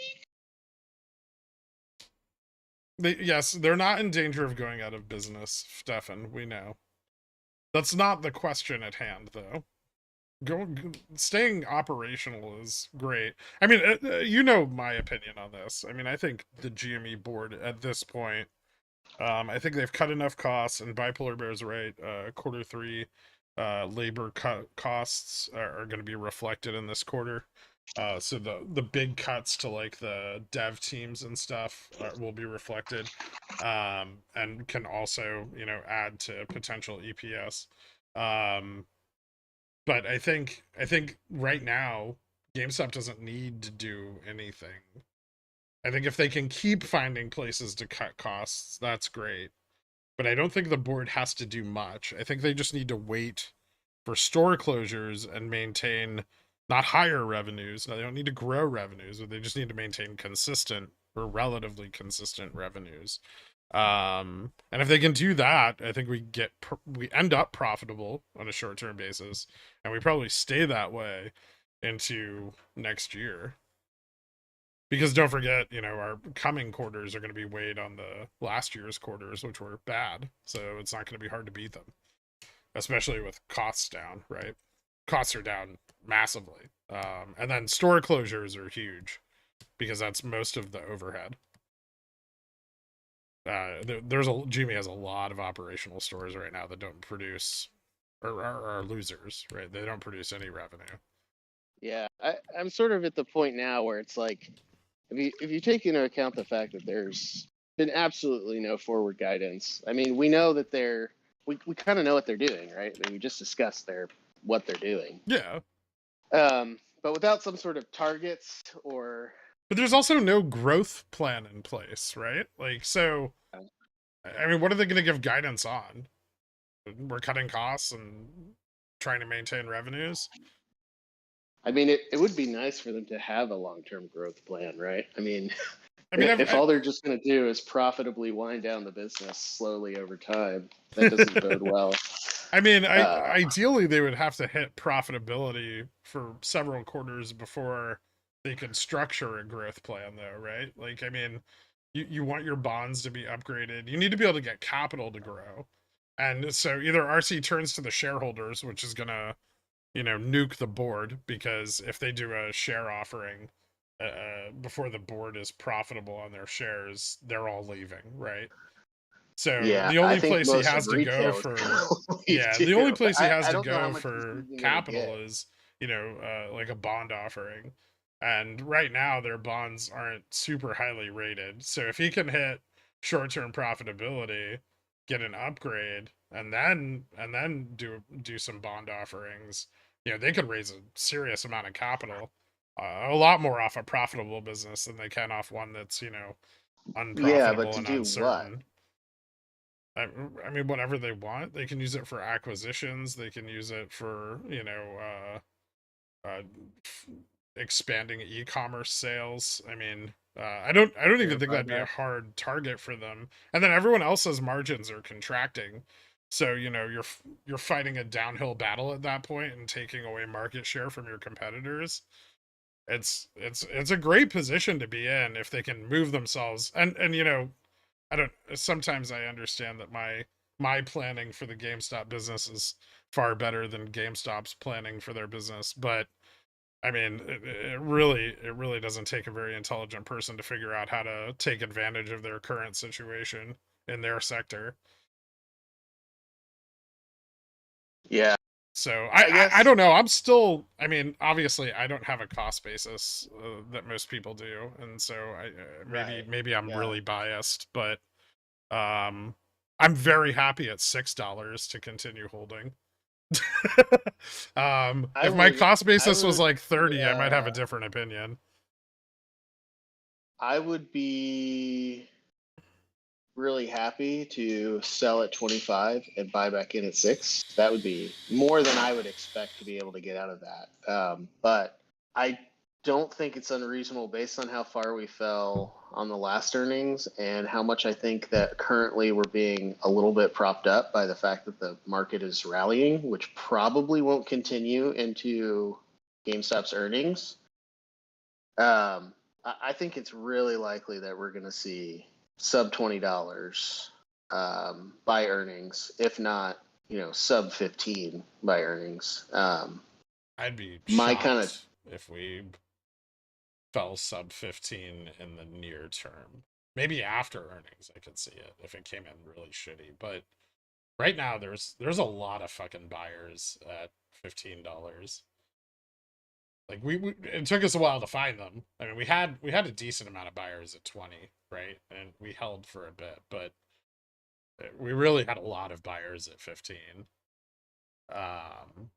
12 and 10 would be, I mean, psychologically 10 would be very, very hard to cross. Yeah, I don't think we're going below 10. But certainly I could see the 10 to $15 range by earnings is not outside the realm of possibility. So, I mean, it comes down to, GME has the potential to go straight up and then straight down, or it could just start going straight down once the market poops out. But I think people need to really start, especially people with cost bases, above $30, to start, making an expectation of what they're willing to do, right? I mean, they're probably not going to see $30 without volatility again for quite some time after this week. quarter two, or probably realistically quarter one or quarter four of 2023. So the beginning of 2024. It's like a year out, and that's if they make the turnaround, right? I mean, we're still. That's if they we see the achieve path. profitability, not right. Yeah.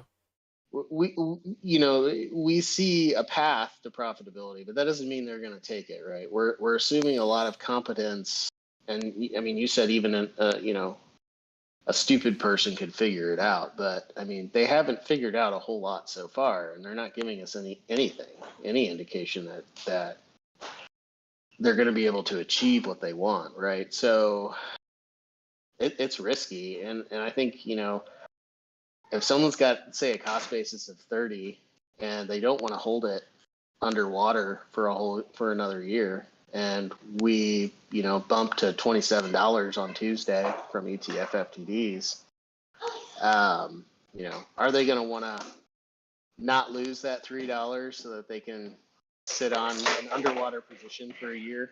I don't know.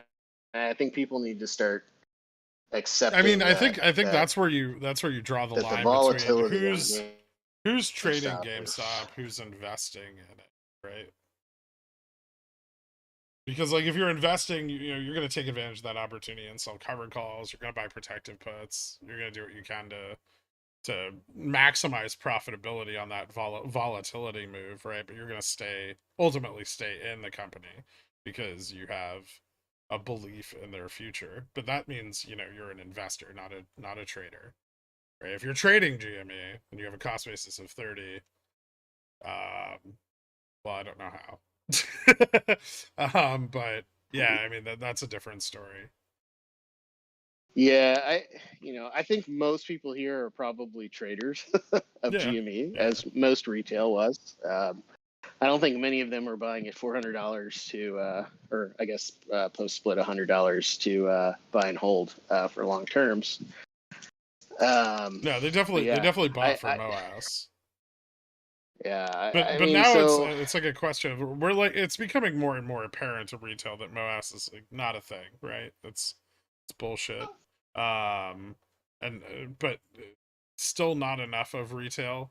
So there's always going to be that consistent buying that almost makes GME like its own little index, right? I don't think it's consistent buying. I think it's a slow, consistent selling that is being masked by a massive amount of volatility playing. I mean, DRS numbers are still up. Until that Well, shifts, until they're down quarter over quarter, then yeah, the I assumption think has to that be more obviously, bought than sold, right? uh, no. Well, I mean, I BlackRock mean, bought more. DRS has always been a minority stake in the company, pushed by a minority stake of retail investors. I think that it is a measurement of what the most diehard MOAS investors, the top 5% of them, are doing, and I don't think it is a general sentiment indicator at all. I think that retail has been slowly selling out for quite a while now. I mean, even I And bought that's, more at like 15. well, yeah, I mean, but we're trading it, right? I mean, I and mean, it's always I'm going not to trading the oscillate. shares though. Like I It's don't always fucking synthetic longs and stuff, but not the shares. Those just rack up, right? it's always going to oscillate, right? But if you look at the drift is going down. It doesn't go down over that long of a period of time if people are buying more, right? Uh, and most of the shares are held by retail. So retail's selling it, right? And it's taking a really long time because they have a lot of resolve, but people have to eat, Yeah, people I agree with that. have a certain attention span. And But as so, retail sells out, do institutions move in? Like, where's the price point where institutions are incentivized to buy GME? Because uh, we're not far from it, right? Institutions will buy GameStop at $12 without a doubt. yeah, some are around 12, probably. Some will buy it at 15, right? Yeah, Like, I think there was some buying at 15 or 15 to 17 range this time yeah. around, but I don't think they really start tipping the scales. I I mean, don't think they remember, really start tipping the scales if at someone's 12. selling, someone's also buying. Yeah, I don't know. So for me, as a trader of GameStop, I'm looking to exit above 25 in the next few days and then look to get back in under 15. Yeah, Um, that's reasonable. at the very, I haven't decided if I'm going to, you know, move it all or if I'm going to just sell some and sell CCs. But Yeah, I know you have like a nearer term position and a longer term one, right? yeah, well, I bought in at 15 to $17,000 a day. That was real, and my wife is pretty pissed about that. Yeah, you'll get murdered if you don't realize some profits. You're gonna have to Yeah, like buy her yeah, a car or something. yeah. So yeah, and it's just too much of my portfolio. I'm just tired of my portfolio being dictated by this flat piece of shit I can't do anything about. So yeah, but I'm all back in around 12, I think. 12 to 15. So Here's my biggest counter argument. The net selling we've been seeing on GME has mostly occurred since last earnings, and it's mostly been synthetic, right? There was the selling from ETFs, which was very visible, right? And we tracked that within a couple days alongside Turd with the 2.3 million shares that were sold off by December 12th. That was a realization of liquidity. Then we became more illiquid. Then we saw some ETF covering at the beginning of the deferral period. And now we're getting more illiquid again. So if retail's consistently selling, why are we getting more illiquid over time? Right? This is I mean, yeah, I mean it's the one that is data a bit point of a that kind conundrum. of I counteracts think that. the thing that I'm sort of leaning towards is that again, it's the drift versus the volatility, right? I think most of our volume is due to volatility, right? Yeah, Hedging, I agree with that. options, hedging, all that. The drift, if you go out to the weekly time scale and draw the straight line, right, the Dorito of doom. Yeah. Um, sorry, my family is doing absolutely everything they can to It's make all as much good, noise as man. possible. If you draw that straight line, it just goes down, right? If you ignore all the volatility, there's this sort of constant just Oh stream yeah. out. And I think that is the selling, right? And it's very slow, right? It's taken years and it's still, what most people would consider an elevated price. I mean, in a bear market, But that's how pretty much of that impressive. is just institutions leaving their positions versus retail? I don't know. Because I mean, if you look like from September through December, we traded just flat, right? Like no one was really. the average over that time period was just completely flat. No one was really selling. After Yeah, October that was 31st, I think interesting. some people sold because we broke Gamma Max and they were like, fuck this. But Oh man, you I know, was. and then it wasn't until they got some realized liquidity that really got shorted hard again. And then, you know, a lot of that downside move is accounted for in the synthetic liquidity. So I would posit a little different argument here, and I agree with you that some retail is selling, but I think some retail is, while losing interest in options and, you know, leveraging GameStop, I think a lot of them have capitulated to holding and waiting, and Yeah, that's no, I think that's kind of the best case. But I mean, I think the point I was trying to make earlier is that we need some positive catalyst, right? yeah. We either need good earnings, which will, you know, push everything up, right? Or we need increased retail sentiment, which I think at this point is extremely unlikely.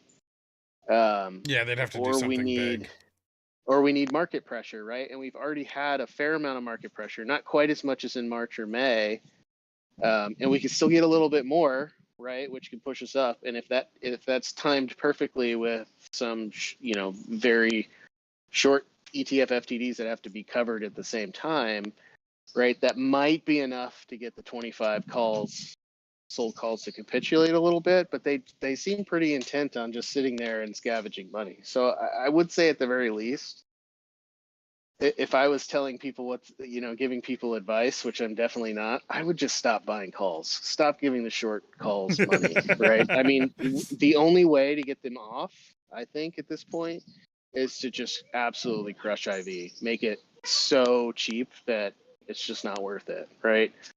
So if you definitely want to bet on the upside of GameStop, just buy shares, right? Then you don't have Yeah. to. Then you're not buying weeklies. I mean, that's one of the reasons I've been buying, so like I've been entering so many synthetic longs, is you have that built-in offset theta decay from the sold Yes. put, Yeah. and it's just, and you can get extra leverage, so you're ultra sensitive even to smaller price improvements. Yeah, Um I mean, I would say that's smart. If you want a levered position right now on GameStop or anything that's just being really short volatiled right now, do a synthetic long or just buy shares. I know I sound like Jim Cramer. Millennials need to own something, but I think I would have buy or shares you at know, $22. no, yeah, no.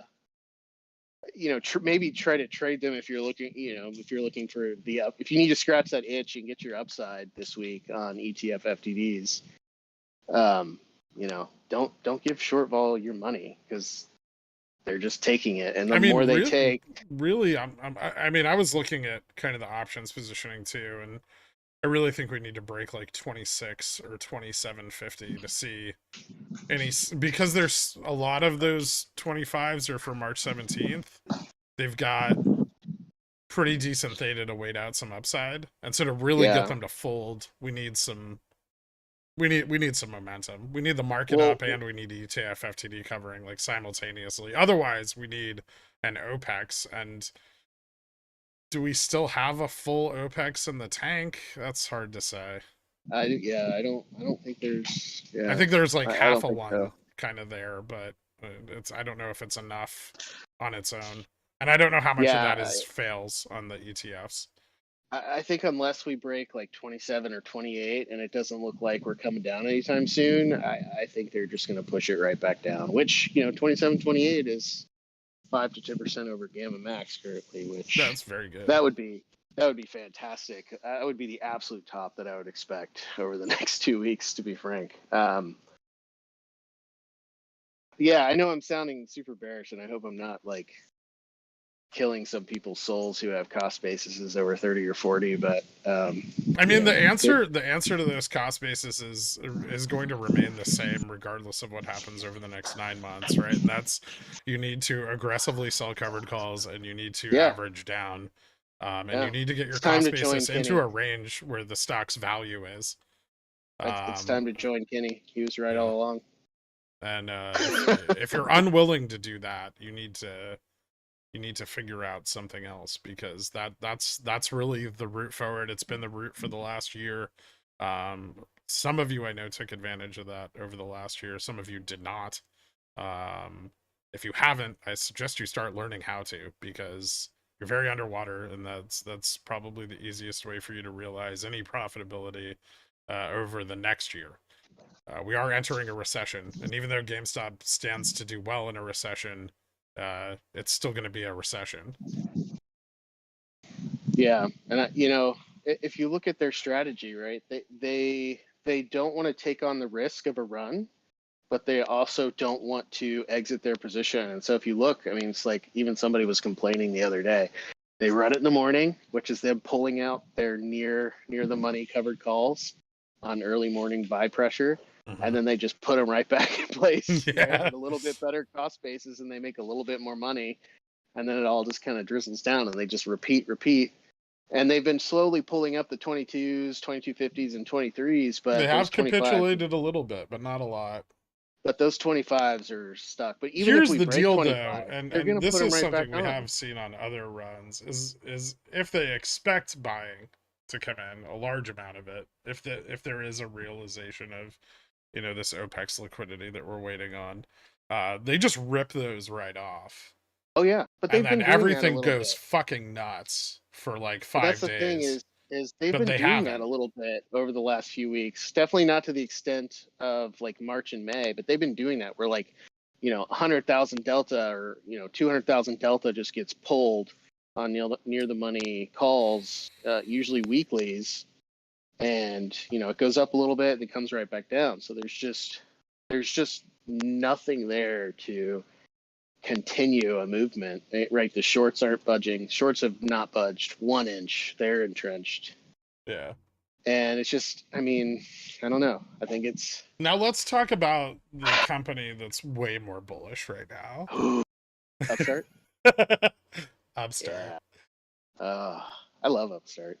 I love that they're just so unbelievably fucked every way they go, and there's no, I mean, it's why I started digging into it in the first place, right? It was because there was just this huge advantage, and I knew they would come at Upstart the same way they did GameStop, but I knew that the positions weren't sustainable because of the lack of ETF liquidity that was available Yeah. every day, right? And it's you know, you look at the biggest difference there between the two, besides the float and the better business model and, you know, better management and all of that. Now you're just being cruel. Poor GameStop. Besides all of that, Upstart only has like 1 million shares in ETFs. It's not really changing. Its sector's not really changing. It's not in a very ETF exposed sector. Its business model is very like locked in, like the ETFs that are tracking it know what it does, whereas GME's business model, you know, they're still, even now they're still pricing GME as kind of like, is it a crypto asset, is it a Web3 asset, is it a video game retailer, is it e-commerce, like they still don't know, and so it ends up in Or is way it a too hot many pile of FTDs. dog shit? Well, it might be that too, but I don't know what the ETF for hot Yeah. piles of dog shit is. Otherwise, I'd be very It's short XRT. it, right? Yeah. You're not wrong. But you know, with the lack of available liquidity every day, it's much harder to maintain short vol positions, and so you know, Upstart has a serious advantage here where they're able to dig up a lot of liquidity every day on GME and do what JFresh is saying, and, you know, allow the IV to bounce a little bit and then short it down. They're not able to do that on Upstart. It's much riskier here. Yeah. There's other benefits too. You know, the share buyback, which may still not be complete, is a risk that Huge risk. shorts Which they have shorted right into. Yeah. The other thing is that institutions like Upstart, right? They bought in way early. They're definitely bag holding, right? But I think they all still believe in the company, and I think they're satisfied with the forward guidance from the earnings calls, and they're likely buying more. So you have that positive institutional floor. That's also a huge risk for shorts, right? Because if anybody's going to squeeze shorts, it's going to be, you know, people with more money than God that are willing to hold forever, right? Yeah, we're also on Upstart rapidly approaching the price where all of the long shorts are. Yeah. which is Yeah. really exciting too. And we're on Reg Show. Did I Yeah. mention that we're on Reg Show? We're on Reg Show. Yeah, I mean, I think it looks great. Again, it's some of that's still going to come down to the market in the near term, but yeah, things are getting frothy and it's fun. Yeah, it's Made a lot every of day money they on try to Upstart pull it Vegas. back and it just keeps going up. Yeah, I really enjoy exposing myself inappropriately to Vega on Upstart. Yeah, It just, absolutely. I mean, like I got in at like 20 with a few hundreds, and then they went up to like 50, 40, and so I covered the cost basis, and then I moved right back in the week before last, and God, those things just move, dude. They move way more than like even GameStops did, just because the volume's just not there, you know. Mm-hmm. Which is interesting in itself. I think it kind of lends credence to the idea, you know, where I've been saying it for like a little while now on these, that you know, where I've been saying that, you know, things could be looking good because they're good, but things could be looking good because everything else is like deteriorating. And I think we're starting to see, especially after the resolution of Dodeca Deferpex, we're starting to see that it's more of the latter than the former. Although it's still good if you're not greedy and you go for delta. It's just not, you know, some sort of. It's not going to be as profitable on Vega, it seems. Yeah, I mean, also don't forget that float size and like available liquidity play a huge role in how much IV can spike, right? GameStop post split, obviously IV can't actually go as high as it could back when our float was 69 million or whatever. Whereas Upstart's float is what GameStop's used to be, so the IV spikes are very, very rapid and large. Yeah, I had a good time last week. I made, you know, a I little think bit we of saw money. Upstart IV move from like 104 to 160 in that one morning that we ran. Yeah, that was So awesome. yeah, it goes quick. Kind of, well, like Revlon is a great example of that, right?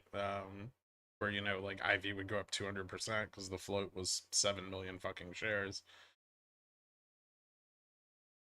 So Well, depended on who you asked. If you asked the investor relations, it was 2 million. well, yeah, yeah.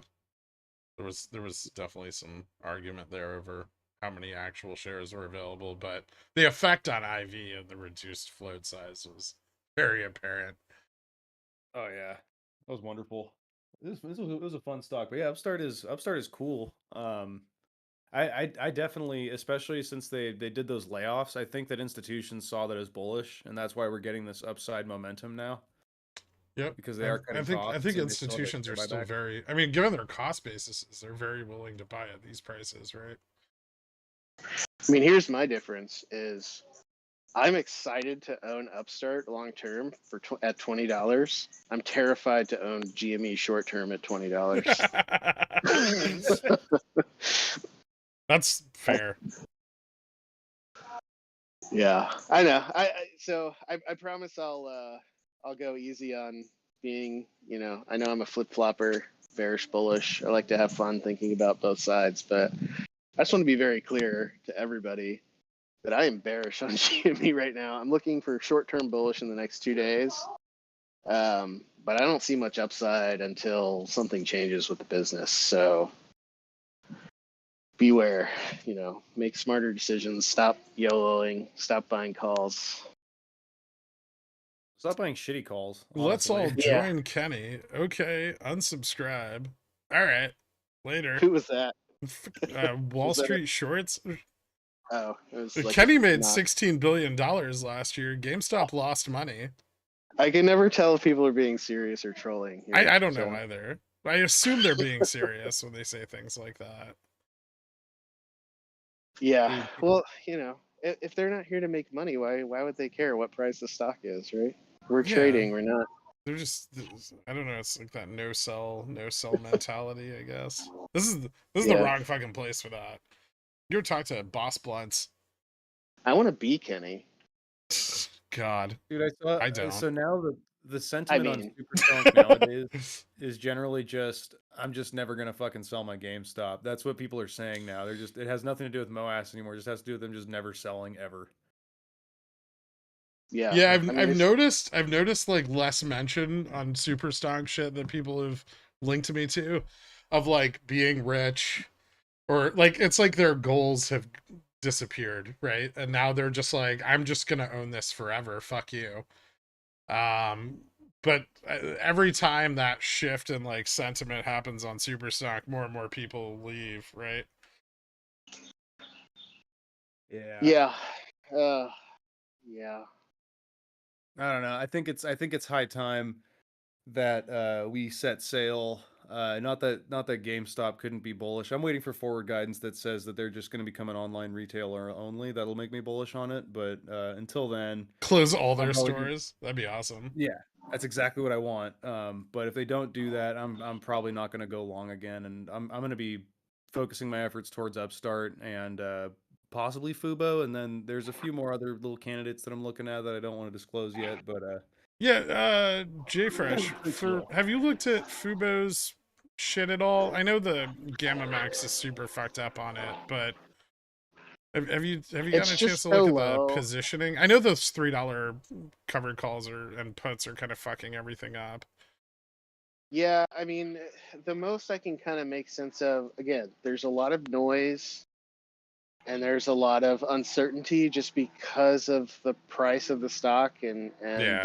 the space, the relative spacing between strike prices that, all of the like traditional gamma neutrals and maxes and all of those are not telling us very much, but there are some indicators of looking at like expected values puts Fubo somewhere in the 6 to 8 range expected value in the somewhat long term. So there's definitely upside there.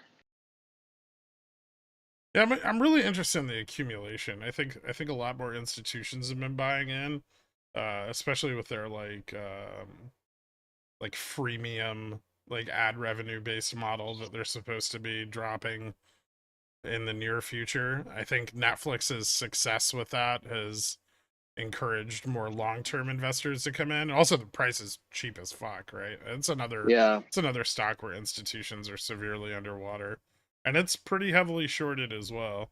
I wouldn't say Yeah. overcrowded because the float's so big, but I like the freemium as well on Fubo. I think the biggest holdout and sort of like uncertain sector of streaming media that still kind of hasn't figured out what its model is going to be is sports. And I think people are not willing to have like 5 or 6 different, very specialized sports packages that they're paying for and trying to manage through different apps that their TV may or may not have. If you could just have one app that sort of has good contracts with a lot of different sports leagues, that you can just turn on and watch, I think that's huge. I think Fubo's best slot in the marketplace is trying to become, just a content like inventory, right? Like just accumulate as much content, no matter how bad it is, accumulate as much content as they feasibly can, and So ideally a like lot of so that like Turner sports. Broadcasting Station for streamers. Yeah, right. I mean, just Yeah. like it's like cable TV, right? But on Yeah. the internet. And I think they're actually really good at doing that. I think they're very good at negotiating content. They pick up a lot more content than many of the bigger, the bigger streaming services have been able to. I mean, like the amount of content they've had has grown significantly over the last like 2 quarters. And then with subscriber bumps, like if we get another subscriber bump at this earnings, that's going to attract more bullish interest. So it's looking good. I know their balance sheet isn't the best, but the things they're doing with the company I like a lot. So Yeah, I think even if their balance sheet has issues, they'll just get bought out at some point, right? yeah, I think that's their goal, is to accumulate enough content that they're worthy of a buyout. And then if they do get Yeah. bought out, they have a lot of enterprise value because all of that content, even though it's not theirs, they have the rights to it, right? And those rights are worth money. Yeah, I mean, think about someone like a Hulu or someone who's sort of just trying to gain an edge over competitors that they've been struggling with, and now they're competing with some of the traditional stations that are now just opening their own streaming services and removing their content from Hulu, right? I mean, they're still trying to figure out what they want to be. That could be a strategic acquisition, certainly. Yep. Yeah. Yeah, I like Fubo. I'm in Fubo at I mean, does anybody actually watch shit on streaming services? Most of my time spent on streaming services is scrolling. Like, the more content they have, the better, because I can sit there for more hours scrolling without actually ever watching anything. I actually use most of the big streaming services. I don't have Fubo though. I'm just not really a big sports watcher. I mean, I don't have Fubo either, but I know a lot of people who do, who like it, who watch sports. This guy just bought NFL Red Zone. So cool. That's one. Yeah, There you go. I think Fubo is doing the classic business. I don't move. care about think your reason- opinion, Stefan. Ooh, what did he say? I'm not He watching. said Fubo has a positive Zimajewski score, so he's not going to touch it until it flips negative. Oh, He's Sounds. still using Zimajewski scores to like try to articulate potential for bankruptcy in tech companies that generally don't know don't what that carry score positive is. cash flow, even if their future profits are considered sustainable. So I don't know what that score is, and I will do it's everything kind of like in my Altman power. Z. Nope. It's like an I estimate will of. do everything in my power to never know what it is. Goddamn. All right. I won't tell you then. It's probably worthless. It's Most indicators are okay. worthless, It's like right? it's a statistical estimate of potential bankruptcy. Okay. Yeah. I mean, at least if it's backed by some actual like fundamental mechanical thesis, I can get into that. But like, I know you It's say 83. I Stefan, think it's like 83% accurate and roughly 83 to 90% accurate in predicting bankruptcies on companies that have like a positive score, but not all of those companies actually go bankrupt. It's just that if it has a positive score and it does go bankrupt, it's accurate. I mean, I know you tell Stefan a lot that the most accurate indicators, MACD, and most of them are just telling you lies about the past. Here's my one sentence summation of a couple months of digging around with a bunch of different indicators. They all are basically a momentum indicator. They take the derivative of the price action and they tell you, hey, it looks like it's turning directions. So if you can look at the price and ascertain from just the historical price data that it looks like it's turning around, you have now mastered every technical indicator that has ever been made without using any of them. You just destroyed thousands of books that are sold on Audible. I mean, that's all they are, right? How could you do that to an entire industry of technical analysis shills on Twitter? Right? I mean, MACD is all momentum. Momentum is just derivative of position, right? It's all just a derivative, right? You're looking at the slope of the data. Okay. Take a look at my trades and consistency and tell me if I'm trading MACD. Man, you're trading rounded bottom breakouts in a rising market. Of course it's consistent. But that's also exactly my point, right? He's observing that it's turning around and he's buying that turnaround, right? I mean, that's like he is doing some fundamental analysis. So he is buying turnarounds on slightly better companies. That's good, yeah. So buying turnarounds on things that are going up long term, that's a great strategy. Do that. You can do that without MACD. Just wait, just look at the price and it looks like it's turning around. Do it. Anyway. Yeah. Someone says, Jay French mentioned earlier, if the price really gets to 42.80, do you still see we bottom out in June at around 32 to 3,400 if we don't get a crash? No, we're never seeing 3,400 again. Probably not. Well, I don't know if never again, but we're far from it. Something would have to go very wrong, right? And currently things aren't going very wrong, right? Yeah, things are going right now. Even my lower end estimate for late March is like 36. Yeah, I would agree. I mean, right now the options market is pricing in the absolute bottom that anyone might see. It's 3,600. Yeah, So I'm waiting for delinquencies to flatten back out again. I think, ultimately the thing that could go wrong still is in the banking sector and the financial sector at large. So I'm still waiting to see that more stabilization of the debt market as it pertains to, the average everyday person getting car loans and home loans. They've like home loans are like they're in the dumps right now. Pricing still hasn't caught up. Actual spot price of homes has not caught up to the interest rates, no. and delinquencies are rising a bit. Actually, they're rising more than a bit. Quite a But lot. but that's also kind of skewed by the fact that last year, delinquencies were super low. So, I Yeah, think we still need like at That's least a couple I quarters to mean, watch there's it play still a out. contraction in the labor market that has yet to be realized, and it will be. Like JPOW has moved rates to the point where it is certain that the layoffs we have seen are only just the beginning, right?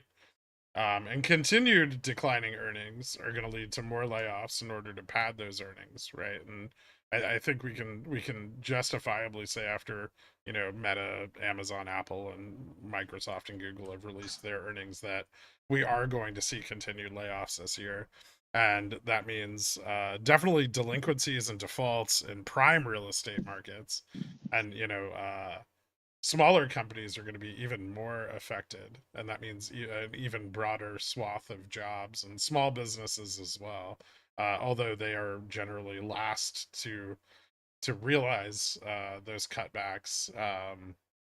yeah. I mean, People are going to be losing their jobs over the course of this year.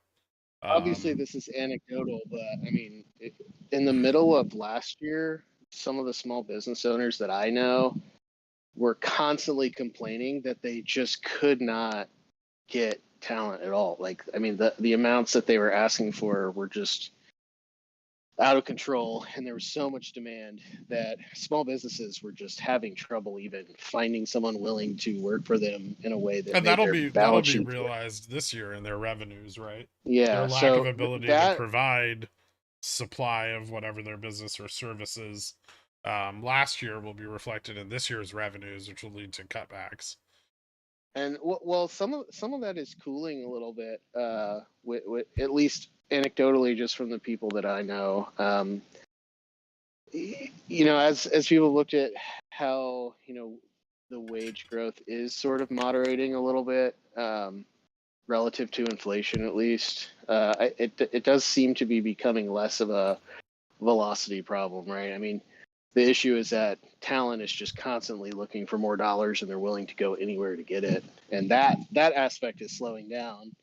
I think as mega caps and stuff are starting to slow down hiring, you got to kind of stay at the bottom with the smaller companies for longer. But yeah, I don't know. I mean, I get what you're saying.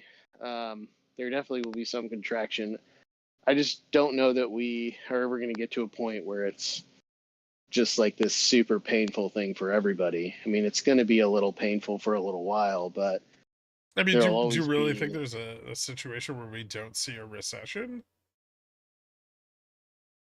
Well, I mean, technically we're in a recession, right? Ah, well, Well, depends. I mean, under the current definition. It I mean, depends. I mean, we can make a new definition. We can discuss it, sure. But we're in a recession. I Do I mean, think it'll get worse? Yeah, it'll get worse, but it won't get that much worse.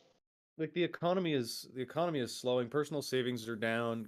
Personal credit usage is up. It's showing all the classic signs of a recession. But I'll make the positive statement, and by positive statement I mean testable, that we will probably not see unemployment do anything as significant as we've seen in other recessions, purely because the gig economy is going to serve as a really strong buffer for unemployment. Because those numbers, we're still not exactly sure how those numbers affect employment, and it's not going to Yeah, be clear until there's actual regulation that clearly defines how you list somebody who is employed for a gig economy company. And right now there's still the whole argument of independent contractor versus W-2, which California has been trying to resolve, and I think New York to some degree. I think And New York already resolved it. Well, I know the city did for um like Uber drivers and stuff. They're all employees now. yeah, and But so someone who loses their job, and like working for Meta, but now has a job working for Uber and Lyft, has actually added one job to the employment numbers in New York or in California. yeah. Like you can see how that skews the unemployment numbers, and you'll get an economic slowdown, but employment will stay remarkably high throughout the whole entire thing, and it'll confuse everybody. Yeah, Um, no, and I that's think what that's I'm true. worried about is that we're gonna lean on unemployment data way too hard, and we're gonna push way too hard, as Jay Fresh has been already asserting we're doing, which I do halfway agree with. And it's gonna cause a way worse effect because you'll get unemployment staying low, and you'll get delinquencies rising higher and higher, and everyone's everyone's going to be confused as to why. And I back I mean, in I like don't think mid the 20. Fed's unaware of the effect of, Yeah, I think that's why 10. J Powell was, Super Bowl the other day, and kind of even saying that they're, he didn't say pivot on strategy, but they're pivoting from the the Volcker expectation of we must make unemployment rates go up to kill inflation.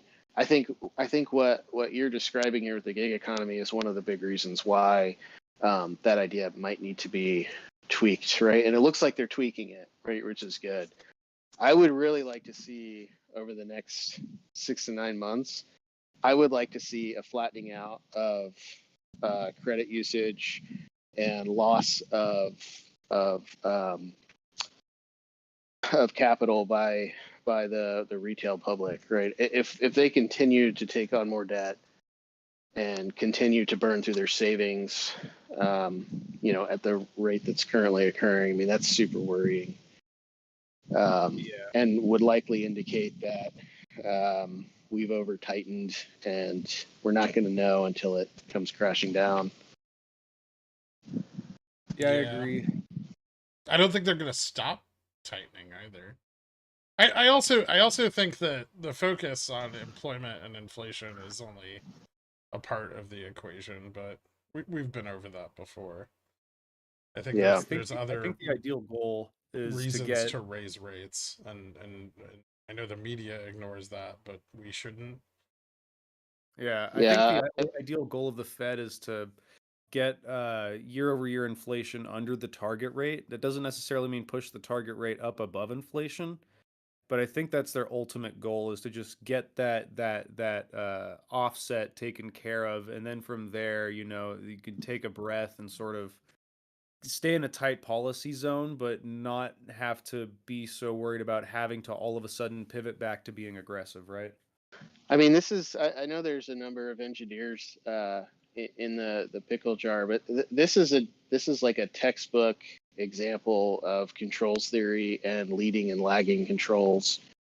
And I mean, there's a big question in my mind, and I think probably in a lot of people's minds, is the Fed capable, with the amount of information it takes in and the speed with which it makes decisions on that information, is it ever capable of preventing over or under tightening everything all the time, right? I mean, if your indications of what's happening now are based off of numbers that are skewed back by at least a year, right? Your decisions are always going to be delayed by a year, and things are moving faster than a year time frame. So it's an issue of, could they ever actually responsibly pivot with the type of information they're bringing in? And so I really think I've been seeing a lot of economists start to look at 6 months averages now instead of 1 year. And I think that some of that language has definitely influenced the Fed, and so I think that I think is. the Fed's already looking at like month over month averages. I think they're already trying to trim how far out into the future they look, and I think the futures market is reacting similarly as well. and the The other end bond of that market. though is if it's too soon, right? Then you start getting too heavily influenced by noise, right? So I mean, we already see the Fed stating they're making decisions based on like month over month data yeah, and but CPI, and like sure they might wait for 2 data points or 3 data points, but they're still leaning on that month over month CPI data, and that, as we know, it's a volatile and everyone's ignoring that PCE went up last month, right? And like the effect of that on CPI and PPI in the next 2 months could be realized as they another also big there's spike. something. I'll have to do some more digging into this, and maybe I'll do that if I have some time. But they've changed the way that they document a lot of stuff. So like the jobs numbers coming in at like 500,000 or something. Oh, I think it was last week, if not the week before, which is just like blew away like the 150,000 expectation or whatever. A lot of that had to do with a quirk in how they calculate things year over year, Mhm. and it wasn't really real. And if you don't know all of those things, if you're just looking at the numbers, you're just like, what the heck, right? And I think Yeah. that happened Friday, right? That was the reason we dropped, isn't it? Or no? No. I can't remember. It's all blurred. There's too much data. But yeah, so there are a lot of peculiarities, especially at the new year. So I'd be careful with any numbers you see in January, February. Hopefully that'll start to settle out this month. But yeah, so if you look at leading and lagging kind of things, the Fed is still raising rates, while, as Dork mentioned, that debt's going way up at the consumer level, savings are blown out. Foreclosures and defaults are starting to accelerate. Yep. The Fed's still raising rates, right? So that happens. Following that, then, once all of that starts to unwind, then you start seeing a reduction in demand, which might take another year to play out, right? While the Fed's still raising rates or holding them flat, right? And so then by the time they can start doing something to come down the other way, we're already, full bear, barreling towards, I mean, I don't, catastrophe. I don't, And I don't, so, I don't see a problem with maintaining like a federal funds rate of 5% over the next 3 to 4 I years. don't either, but we've got to stop. We've got to stop building credit, blowing our credit and blowing our savings. Yeah, especially, I mean, until the price of goods goes down. Until we, I mean, they're also targeting that, you know, that price control, right? They want to increase rates so that goods prices and home prices and automobile prices go down, right? And they're already And they that's, haven't gone down that's yet, but a you counter already to know they're greed, right? yeah, but you already know they're going to go down because defaults are going up Well, and yeah, money, yeah, people's debt because is maxing out and their money's gone, right? So we already know they're going to go down, but because they haven't gone down yet, we still have to raise rates. It doesn't make a whole lot of sense, right? So that's what I'm talking about. Like the lead and lag is so large between getting, what's happening now and what we're measuring. I mean, there's multiple years of lag, right? And so yeah, if the Fed, if it must be that we have to be that the Fed will be reacting to data from 2 years ago, essentially, could they ever hope to prevent doing exactly what they usually do, which is cause massive swings too heavy in one way or the other, right? They never seem to get it right. And this is the reason why. There's too much of a delay between what they're measuring and what reality is, and they can't make decisions fast enough. So, is there any hope for a soft landing? Theoretically, I don't know. I still think one could happen, but my engineering theory side says that maybe it's not possible. yeah. I don't even know if it's really all that desired at this point, but someone asked if megacap's earnings turn worse in Q1 between April to June after the employment data is still way above Fed expectations.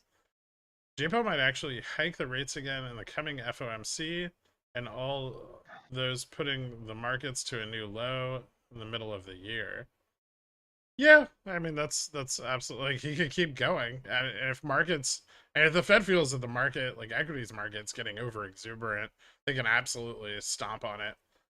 And they still have room in their target range, quite a bit of room. What they still have 0.5, right, for their target rate? No, 0.75 for their target rate. So they could just go forward with a 0.75 increase and shit all over the equity markets again and drive us back down to 32, 3400. But right now, that's not the case. So I mean, we can't really determine that unless the market gets over exuberant, right?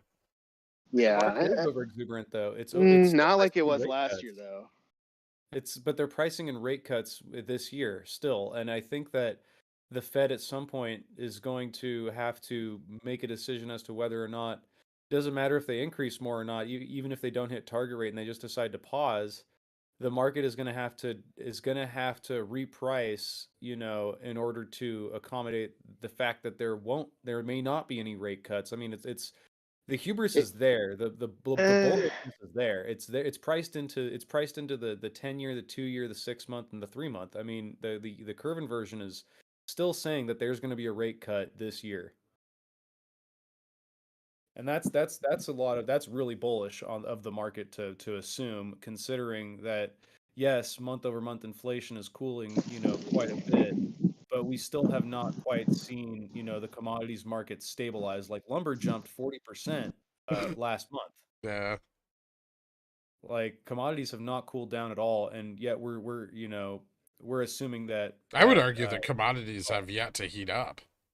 yeah, I mean, yeah, there's definitely a bull case on commodities still, like absolutely, and yeah, so I think the market is way too bullish right now on a rate cut, and I think that will definitely be reconciled either by Q2 or Q3, just by the nature of the rate cut, by the rates not what's getting. what's the 1 year versus the 3 year, or the 3 month versus the 1 year rate? Let me Do see. you I have don't that have my handy? version up. I'm still in my hot tub. Tell Would you say Dork 1 month, bonds 3 lead year? equities. So 3 year, He 1 knows month that. 3 month, is 1 year. 3 month, 1 year inversion is at 51.5 basis points inverted. Okay. Yeah, but what are the numbers? Just give me the numbers. It's like Oh, 3.62. Yeah, 4.62 for the 3 month, I think. I was looking at it last night. so 3 years at Nope. 396.8 3 month. and 3 months 3 at months 5.54. Wait, 455 for the 3 month. yeah, And then what's the 1 year? 4.595. So we'll just say around Um, 4.6. It's different in various things. What's the 1 year? The 1 year is at 479. Oh, it rocketed up on Friday. Eh, Wow. there you go. That's good, right? That's good. The curve's gonna invert. I know that usually it indicates the ouchie down downs because of all the other things that are associated with it. But if we do get our Goldilocks soft landing, then that inversion is perfectly within the realm of what we expect, right? So I don't know that in and of itself is a concern. for You have to J look Sounds at like it for relative to the JFresh, target real rate. quick. Would an underdamping potentially be worse from a volatility resonance standpoint? yeah. I mean, I don't want to get too far into like the theory behind controls, but yeah, there's no guarantee that what they're doing will lead to a stable outcome, right? If they go if they're too aggressive yet too slow, then the outcome is explosion and yeah, either exploding up or down, right? Either one ultimately ends in down. Yeah, that's possible. I don't know that is. Yeah, I mean maybe that's kind of what I was saying. That might be why. I mean, given how much they control and how lagging their decision making is, it might not be possible to arrive at a stable conclusion, and it just will eventually blow up always, right? I don't know. We have to I'll say calculate the I'll spring say my constant of piece the on Fed. this. I think PE is still too high across the S&P and Nasdaq. A matter of fact, some of it's even higher than the last time we discussed this. And I think that the future potential earnings of all of those companies is going to go down, not up. And yet the trend for their ratios is continuing upwards, right? There is a point at which people sell because the future potential is gone and the current price is significantly in excess of the actual value, right? And when that happens, there will be very little to stop it. All the data in the world won't matter. If BlackRock decides to take profits on 25% of its portfolio, everyone else is going to also. Yeah. Yeah. And I think right now, you know, you have companies like Nvidia trading at, PEs of what did it hit? It hit its trailing 12-month hit something crazy on fucking Friday. The NASDAQ, I don't know as much about it. It's super volatile, and I don't understand its valuations at all. People just are, there's too much sentiment there. A trailing 12 months of 92.36 now. Jesus Christ. For NASDAQ or For just Nvidia. Nvidia? Just an Oh, example God. of one of the large mega caps, right? And so anybody Maybe I will long join you buying Nvidia puts. over the last 2 years should be seriously considering selling it right now, right? I would. That's Yeah, insane. I mean, and this is true of a lot of companies right now, and But there's the just S&P 500 is there's just no one that's going to keep holding because these future valuations are unrealistic, no matter what way you swing it. So regardless but of I what the just looked Fed this does, morning right? though, and the trailing PE for the 12-month trailing PE for S&P was like at the 10-year average. Yeah. That doesn't seem super crazy. I mean, last year it was way over everything. It was just like massively elevated.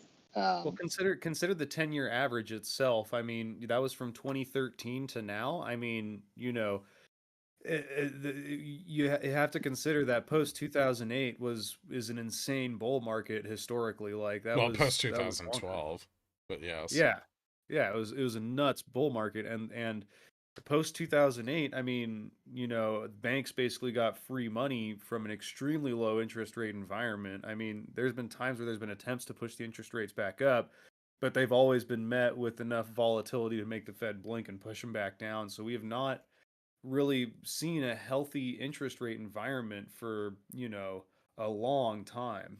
And I think that itself could dampen forward PE over the next little while. I mean, BlackRock was saying that they expect something akin to the 70s, maybe not in the commodities market where you have oil shortages and all that crazy shit, but in terms of the market not necessarily entering some sort of overwhelming bull market that we're all used to.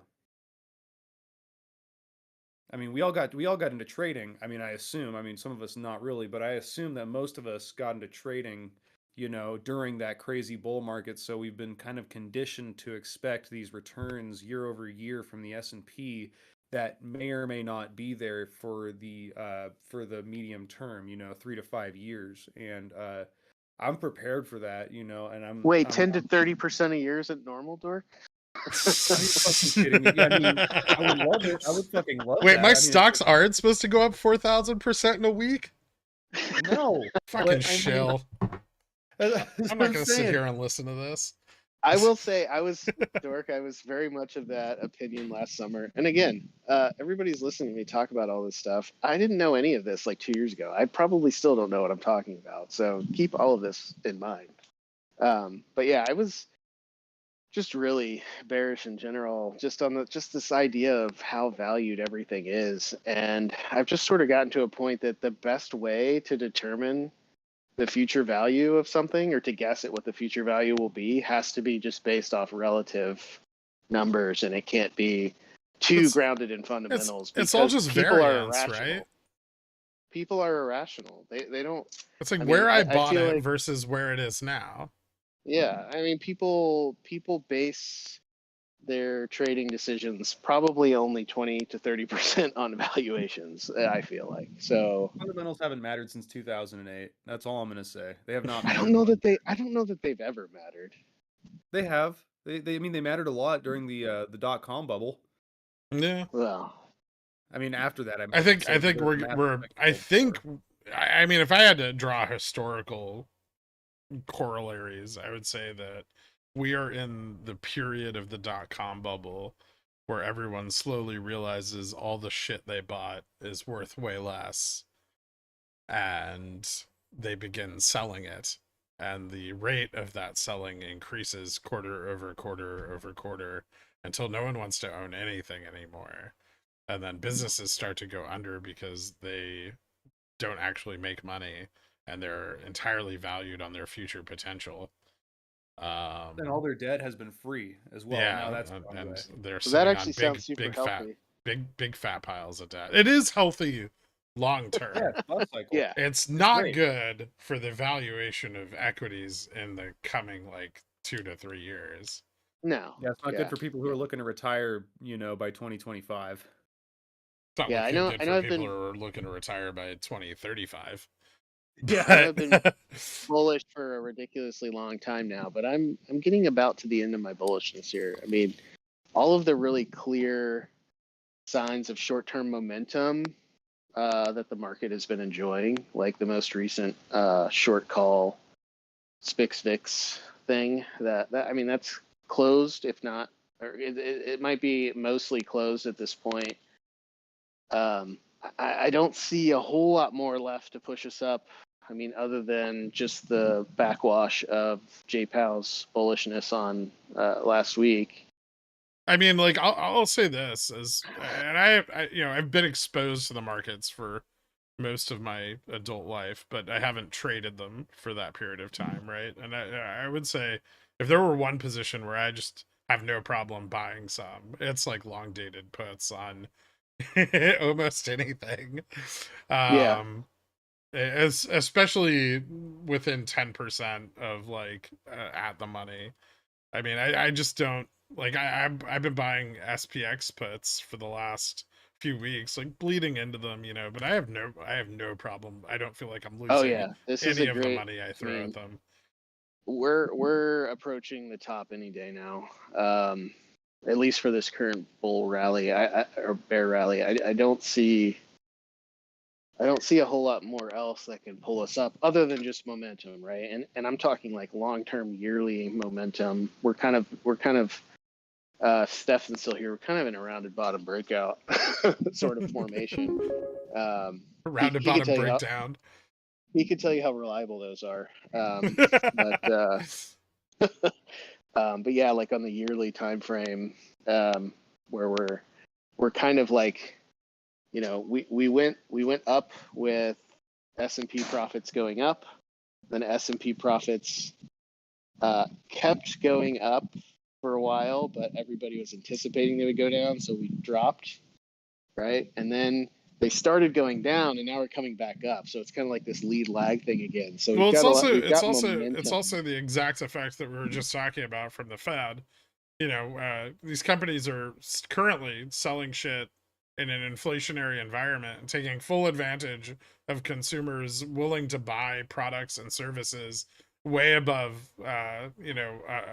not only a profitable margin, but, with inflation priced into that profit margin, right?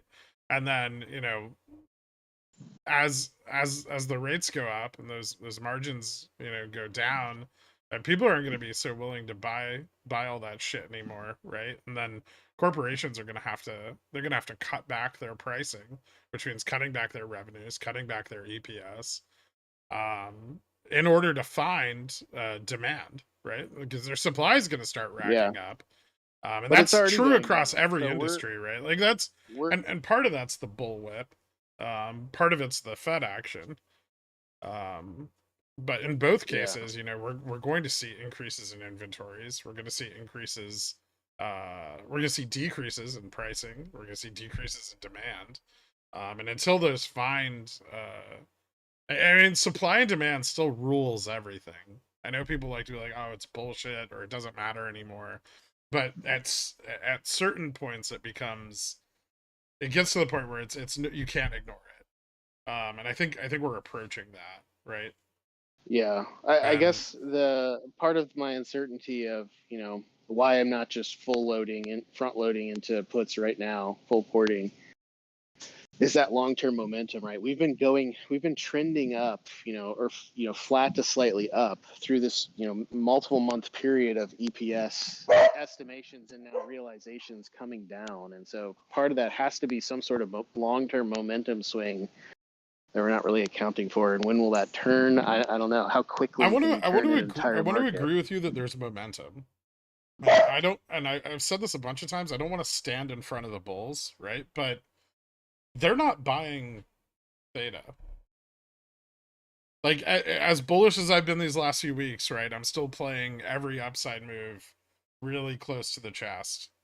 Yeah, I'm buying max, like the monthly contract, or 30 DTE, right? I'm not like, oh, I'm gonna be, this is all going up till May or June.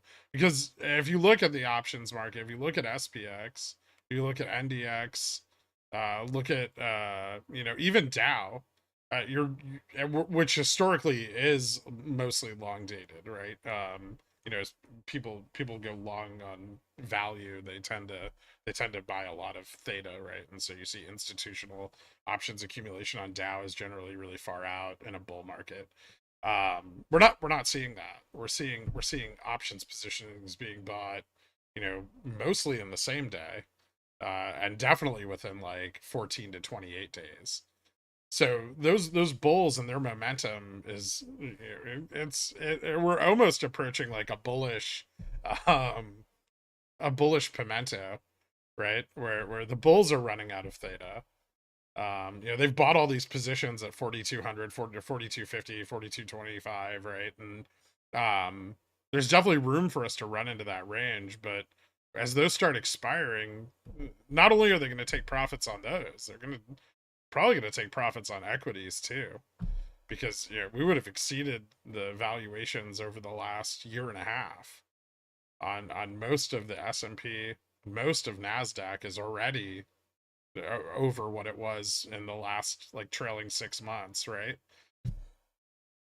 And their future potential does not, at least on current guidance, does not look like they're beating in the next 6 months the previous 6, right? So with revenues and earnings declining, this is the perfect opportunity, I would say, in the next 2 months for repositioning or reevaluation of core funds. And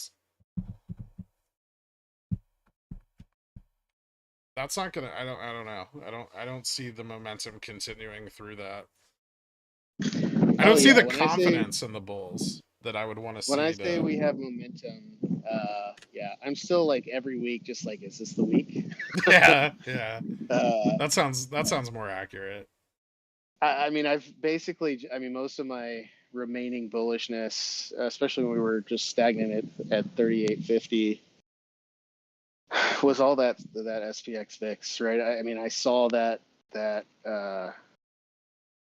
temporary short position on the market, and I just waited for that to close or to come to a conclusion, and now it has. So I don't really have a whole lot else other than just. Is it actually closed, or is that just skew from Friday's like options expiration? I'd love to have another data point or two to confirm. It might not be completely closed, but it's definitely been going up been closing at a steady rate, and we're now at the mean, right? It's still got some momentum, right? But we've hit the mean. So at this point now, it's bulls, right? Have to decide to keep going. I think we still have enough carryover hedge from the move in the last like 2 days that another bounce is not unlikely. That's why I feel like I could. But JPM hasn't moved that fucking collar an inch. I could stomach saying 4280, right? I ran some numbers just trying to like really coarsely get a sense, and one of them came out like 4400, and I looked at that and said, no way in hell. So if we hit that, I'll be extremely surprised. I can see futures hitting like 42, like 4217, 4220. So not far off from where you're at. A little lower. No, I was saying, you mean the 4280 number? Yeah. Yeah, that's kind of like my just sort of Goldilocks halfway in the middle. I don't know if we'll reach that. I just wanted to hit 4,200 so I can tell Mr. Poopy Pants he was wrong. We were like $6 away from it.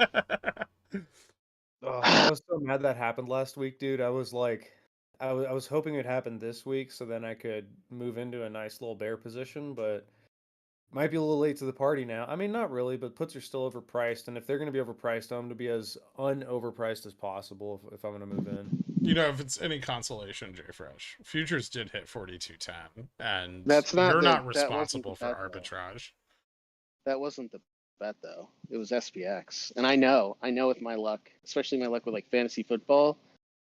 I played 3 times, made it to the championship both times on statistical anomalies that should have never happened, and then lost the championship by 2 or 3 points. That's what you get With for enough, participating in sports ball. I know, with enough points on the bench to win by like 20 points. So I just know when I saw it bounce down off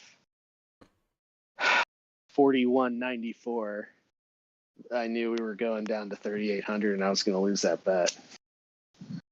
It's going to hit 41.99.99.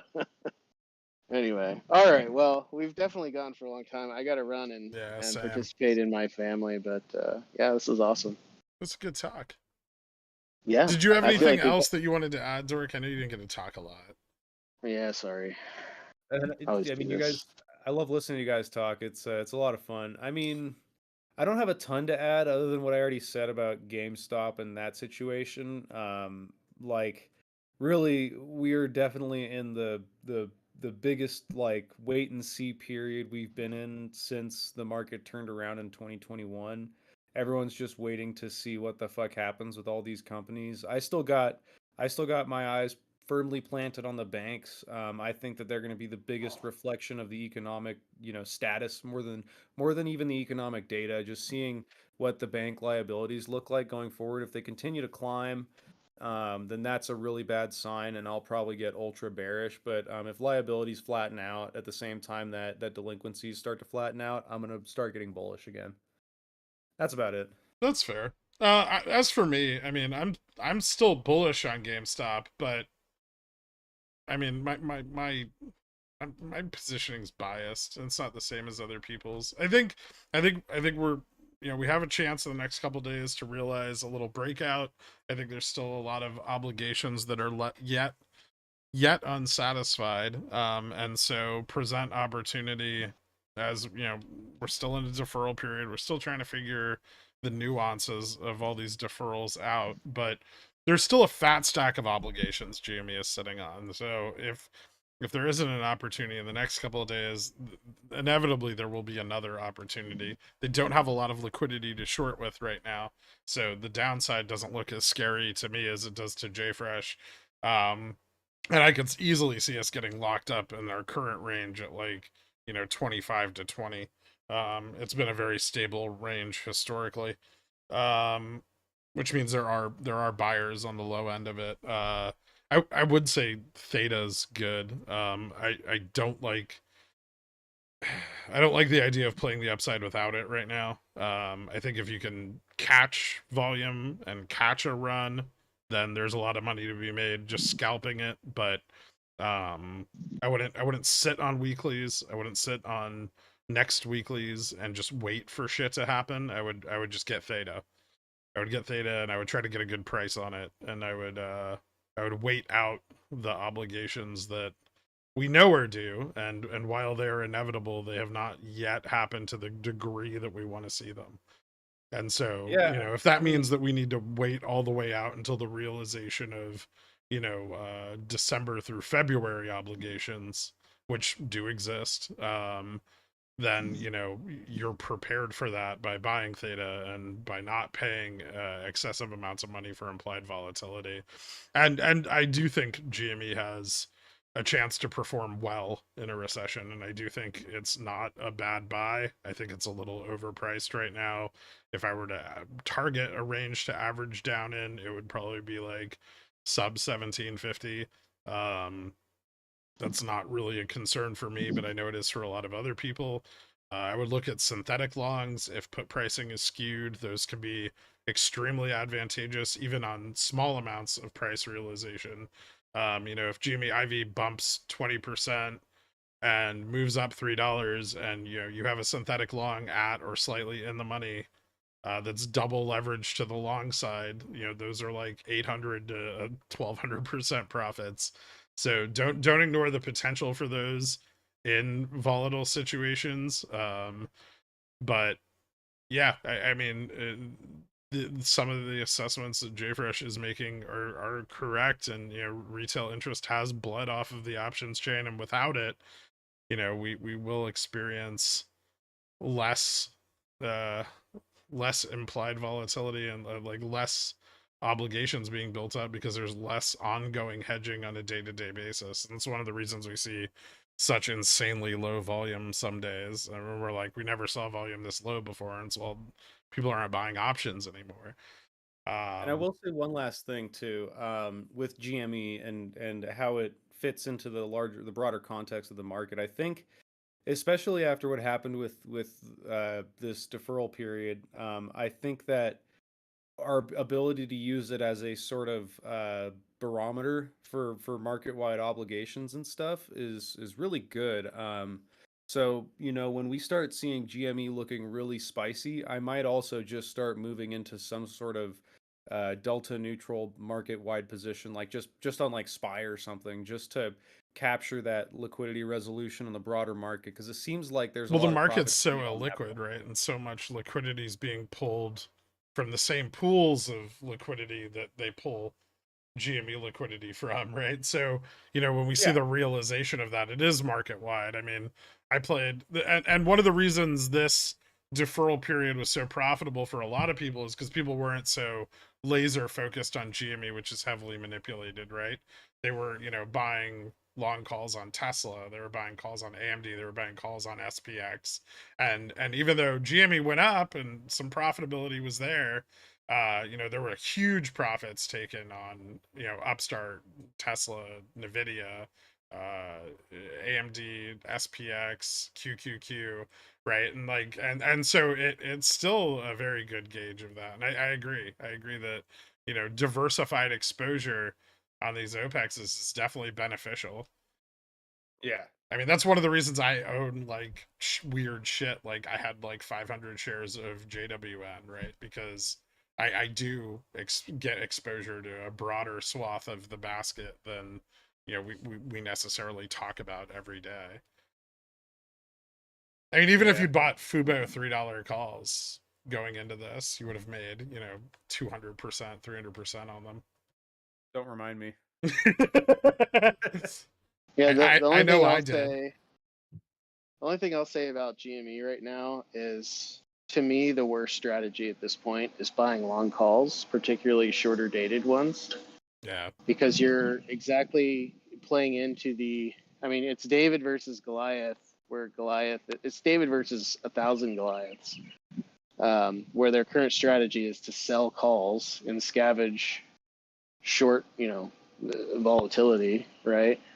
And so if you're throwing calls against that, you're just giving them money, right, by elevating the volatility. The solution to that is to let volatility crater under the weight of their short calls, And don't so that don't they can't. forget the inherent advantage that I've talked about since like November of 2021 in buying a leap versus 10 weeklies, right? Is that a leap, they have to not only hedge once and fail, they have to hedge again and fail, and maybe even hedge a third time and fail, right? And so if you're buying options with higher delta, inherently higher delta because of the amount of theta they have, those options are generating obligations on the underlying over time, and those options are likely to not only perform better but to increase the performance of the underlying.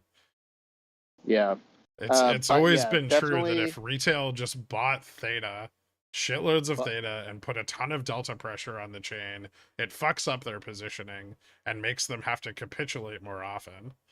yeah, buy delta and theta. Do not buy volatility. Right, buying all those shitty way OTM calls, even if they're leaps, if they're OTM, you're still just supporting. You're still supporting the short call position through the IV. Yeah, the only So advantageous time to buy those is when IV is rock bottom.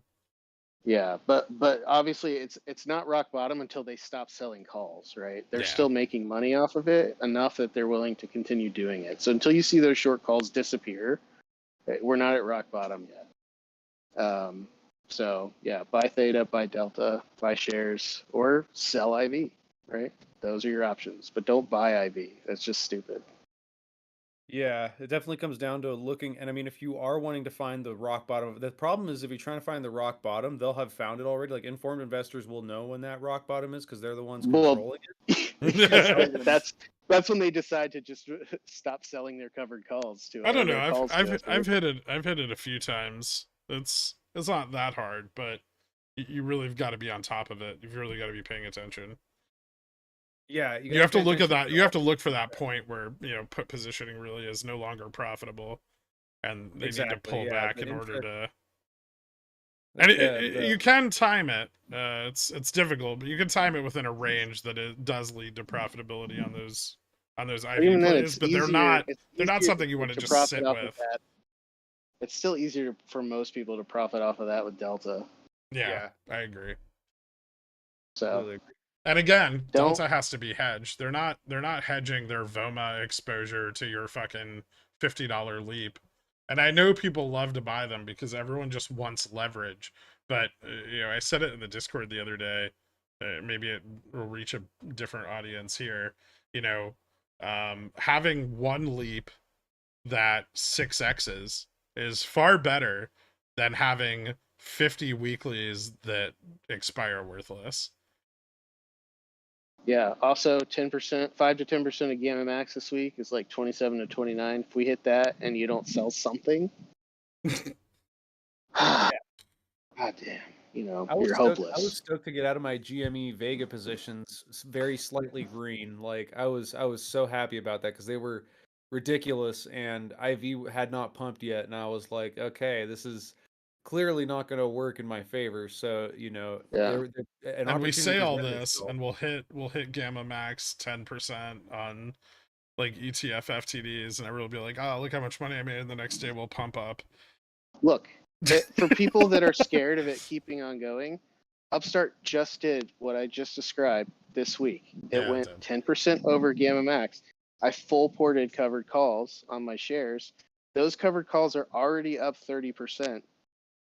4 days after that happened, right? So even if it continues going up in the following weeks, I can still exit those positions profitably. No, you should have just done what I did and sold weeklies on the money. Stop being a pussy.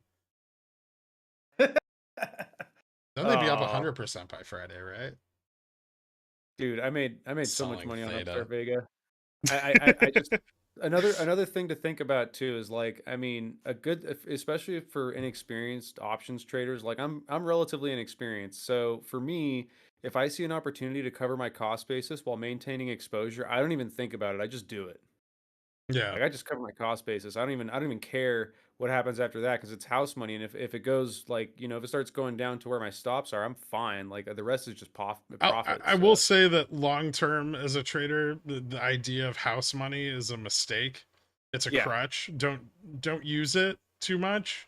But yes, you are correct in covering your cost basis. That doesn't mean that you should risk your profits though. Yeah, that's just that's a weeklies in Vega thing. It's not like if I'm buying shares and I'm up 100%, then I'm not gonna obviously just cover my cost basis without thinking. But with something that's a short dated contract or a sensitive contract to a derivative that could change quickly, you definitely want to seriously consider covering your cost basis if an advantageous situation presents itself. Yeah, and you should also be prepared to take profits on the rest of the position as well. Yeah, not just I'm going to let this ride and see what happens.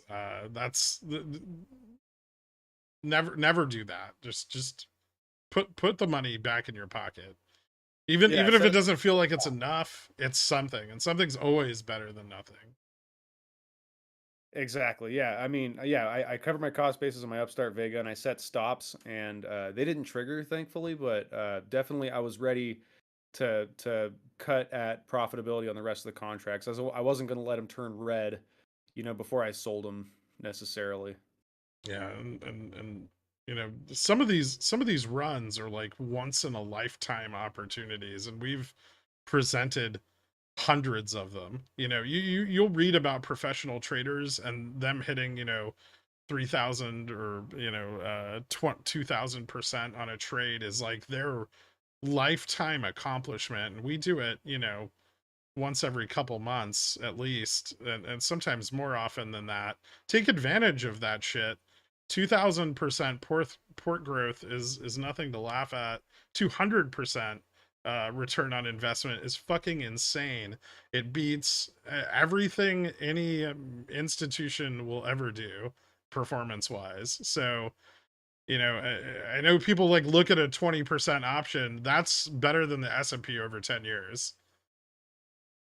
Yeah. I If mean, you're up 20% on an option, you've just beat basically every equity fund. You've beat the S&P, you've beat the Dow. That is phenomenal return. 200% yeah. is fucking crazy. I mean, like you said, 1% a week itself is an incredible amount of profit to be taking. Yes, it is. Like If that, your whole and port is up 1% a week, your compounded growth is really, really fucking good.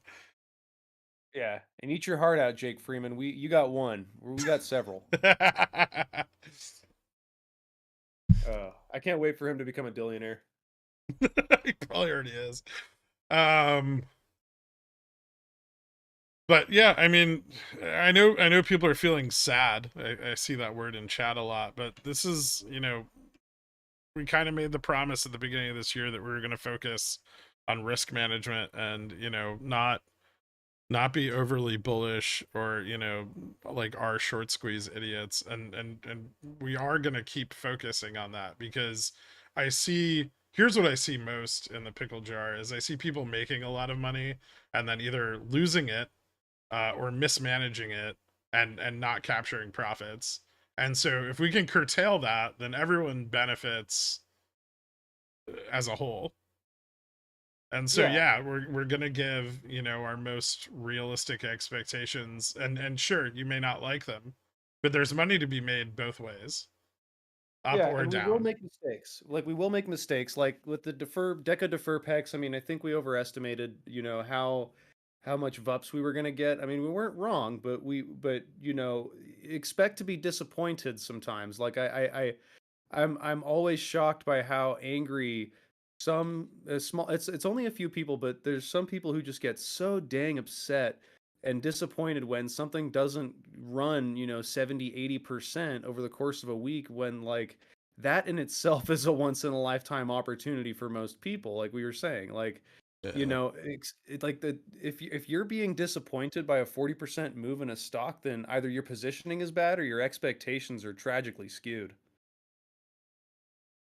Yep. Like, So I it's, mean, and it's we're going to talk about VUPs because it's exciting and it's fun. And I mean, all of us want VUPs. I wanted them too, super bad. But like, me too. I still found a way to be profitable, And I mean, you got to be ready for it. Like, I exposed myself to Delta early on and I made money on it. And then later on, I exposed myself with short dated shit because we were right at the tail end of it. So I knew they'd be kind of blowing off the last of the steam and I made money at the opening bell. I think I think Like, I think every prediction we've made has had potential. I mean, you can go, and I was doing that a bit this weekend. I was going back through a lot of pickles picks and looking at how they performed over the entire over the entire targeted range. And man, most of them are winners. It's hard to find a loser that just straight up lost out of the gate. And if it did, it lost immediately, right? Like before you probably even had an opportunity to enter it,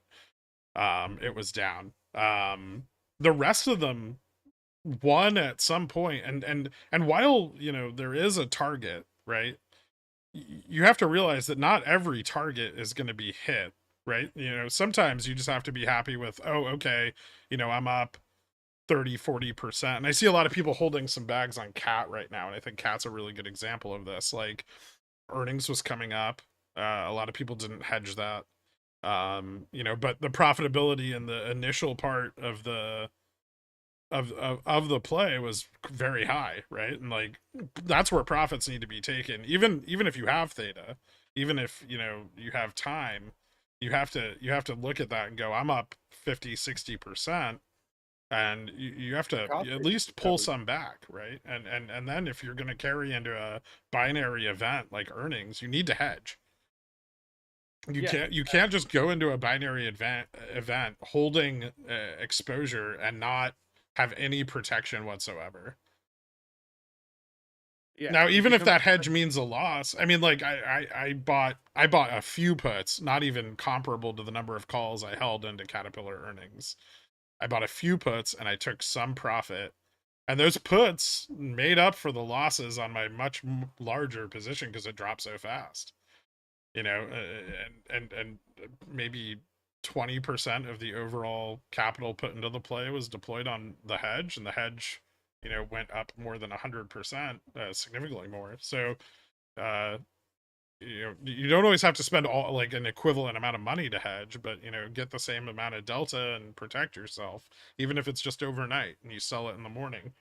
Maybe you take like a $50, $60 loss, but you maybe protect a $3,000 or $4,000 loss, right?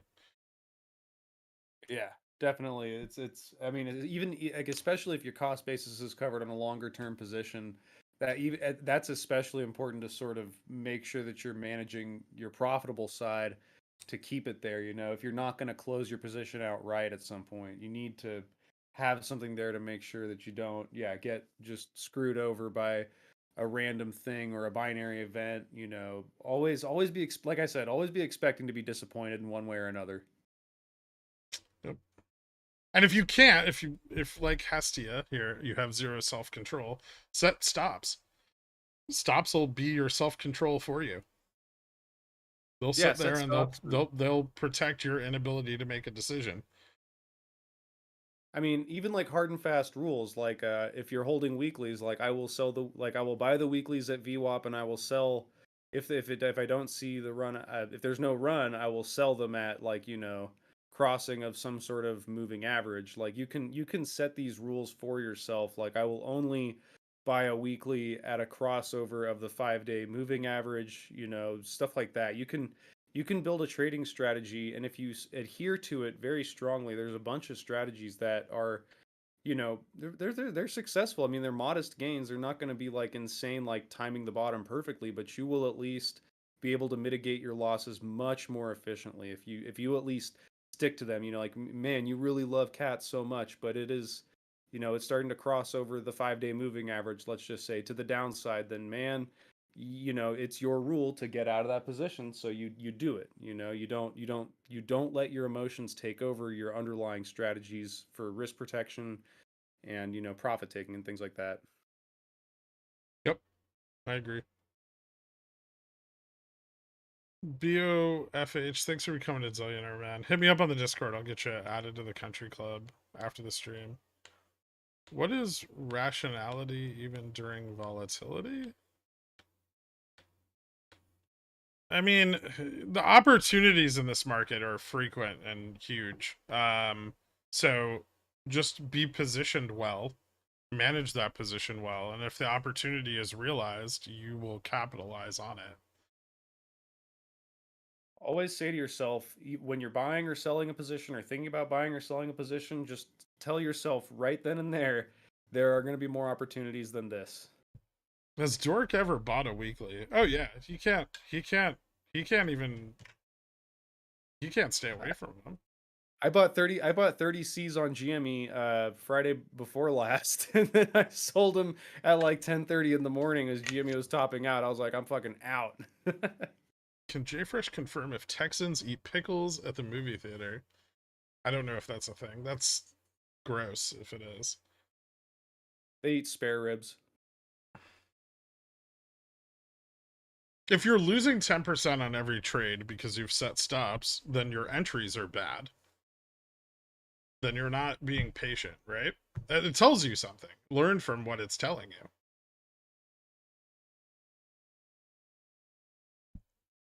If you're losing that much on a stop, I feel like yeah, either your entry is bad, your strike could be bad. You know, you could be picking something that's an illiquid option that has wide spreads that could be screwing you over. Like, Mhm.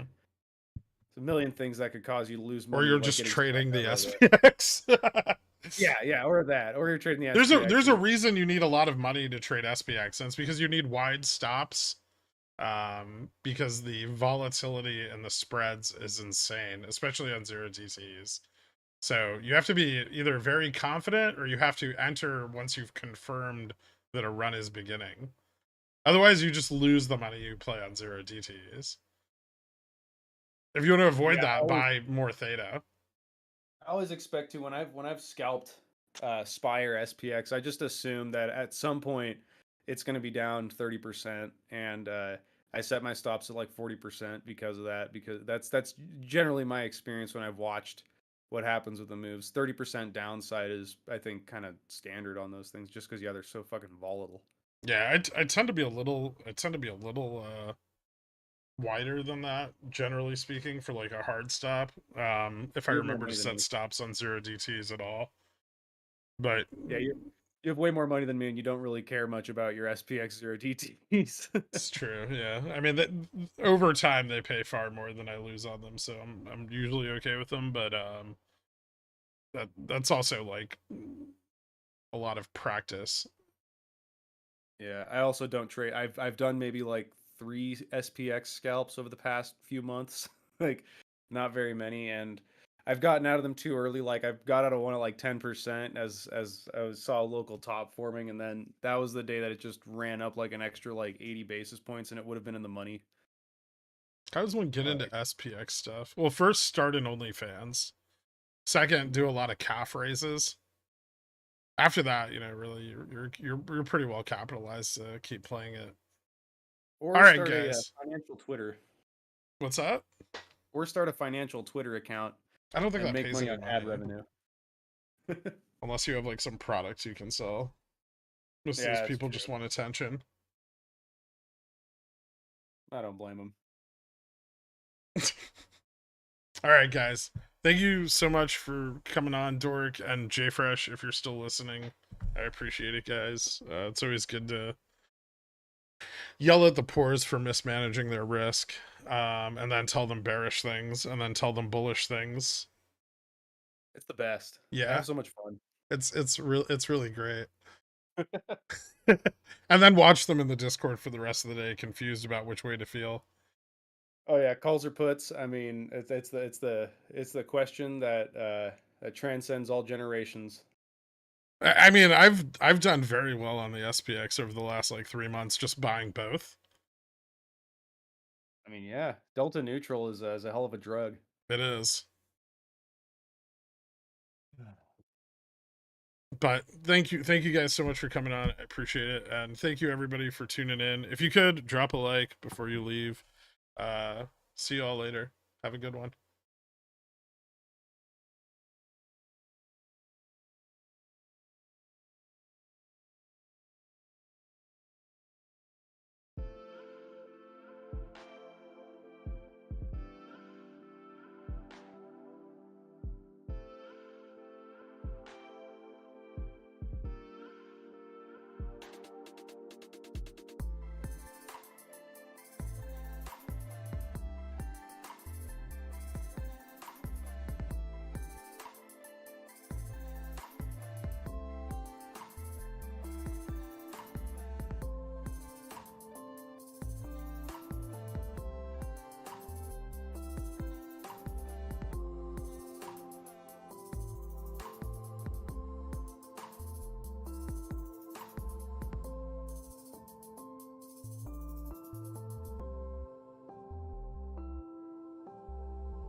Kenny's Mayonnaise is a proud sponsor of Pickle Financial, so when you get a hankering for for some creamy, delicious mayo after a long night of snorting, sweating, and pacing, grab some kidneys.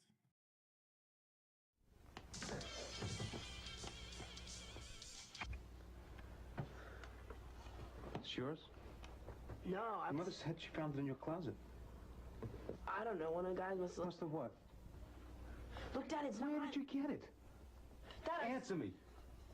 Who taught you how to do this stuff? You, all right? I learned it by watching you. Parents who buy weeklies have children who buy weeklies. Just some pickle fiend fuckers, not a cult, no. Like them AMC suckers, not a cult, bro.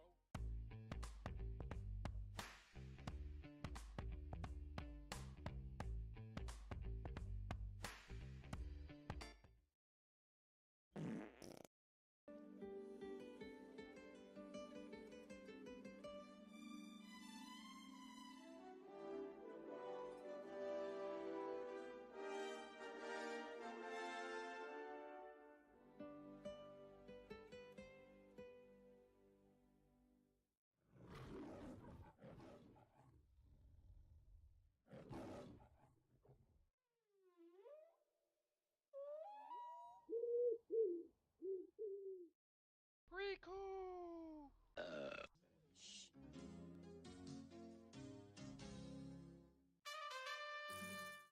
Sit, Krian, sit. Good dog.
Hydrate! Hydrate.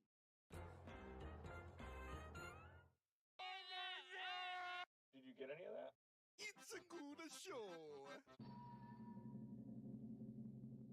Not an advisor.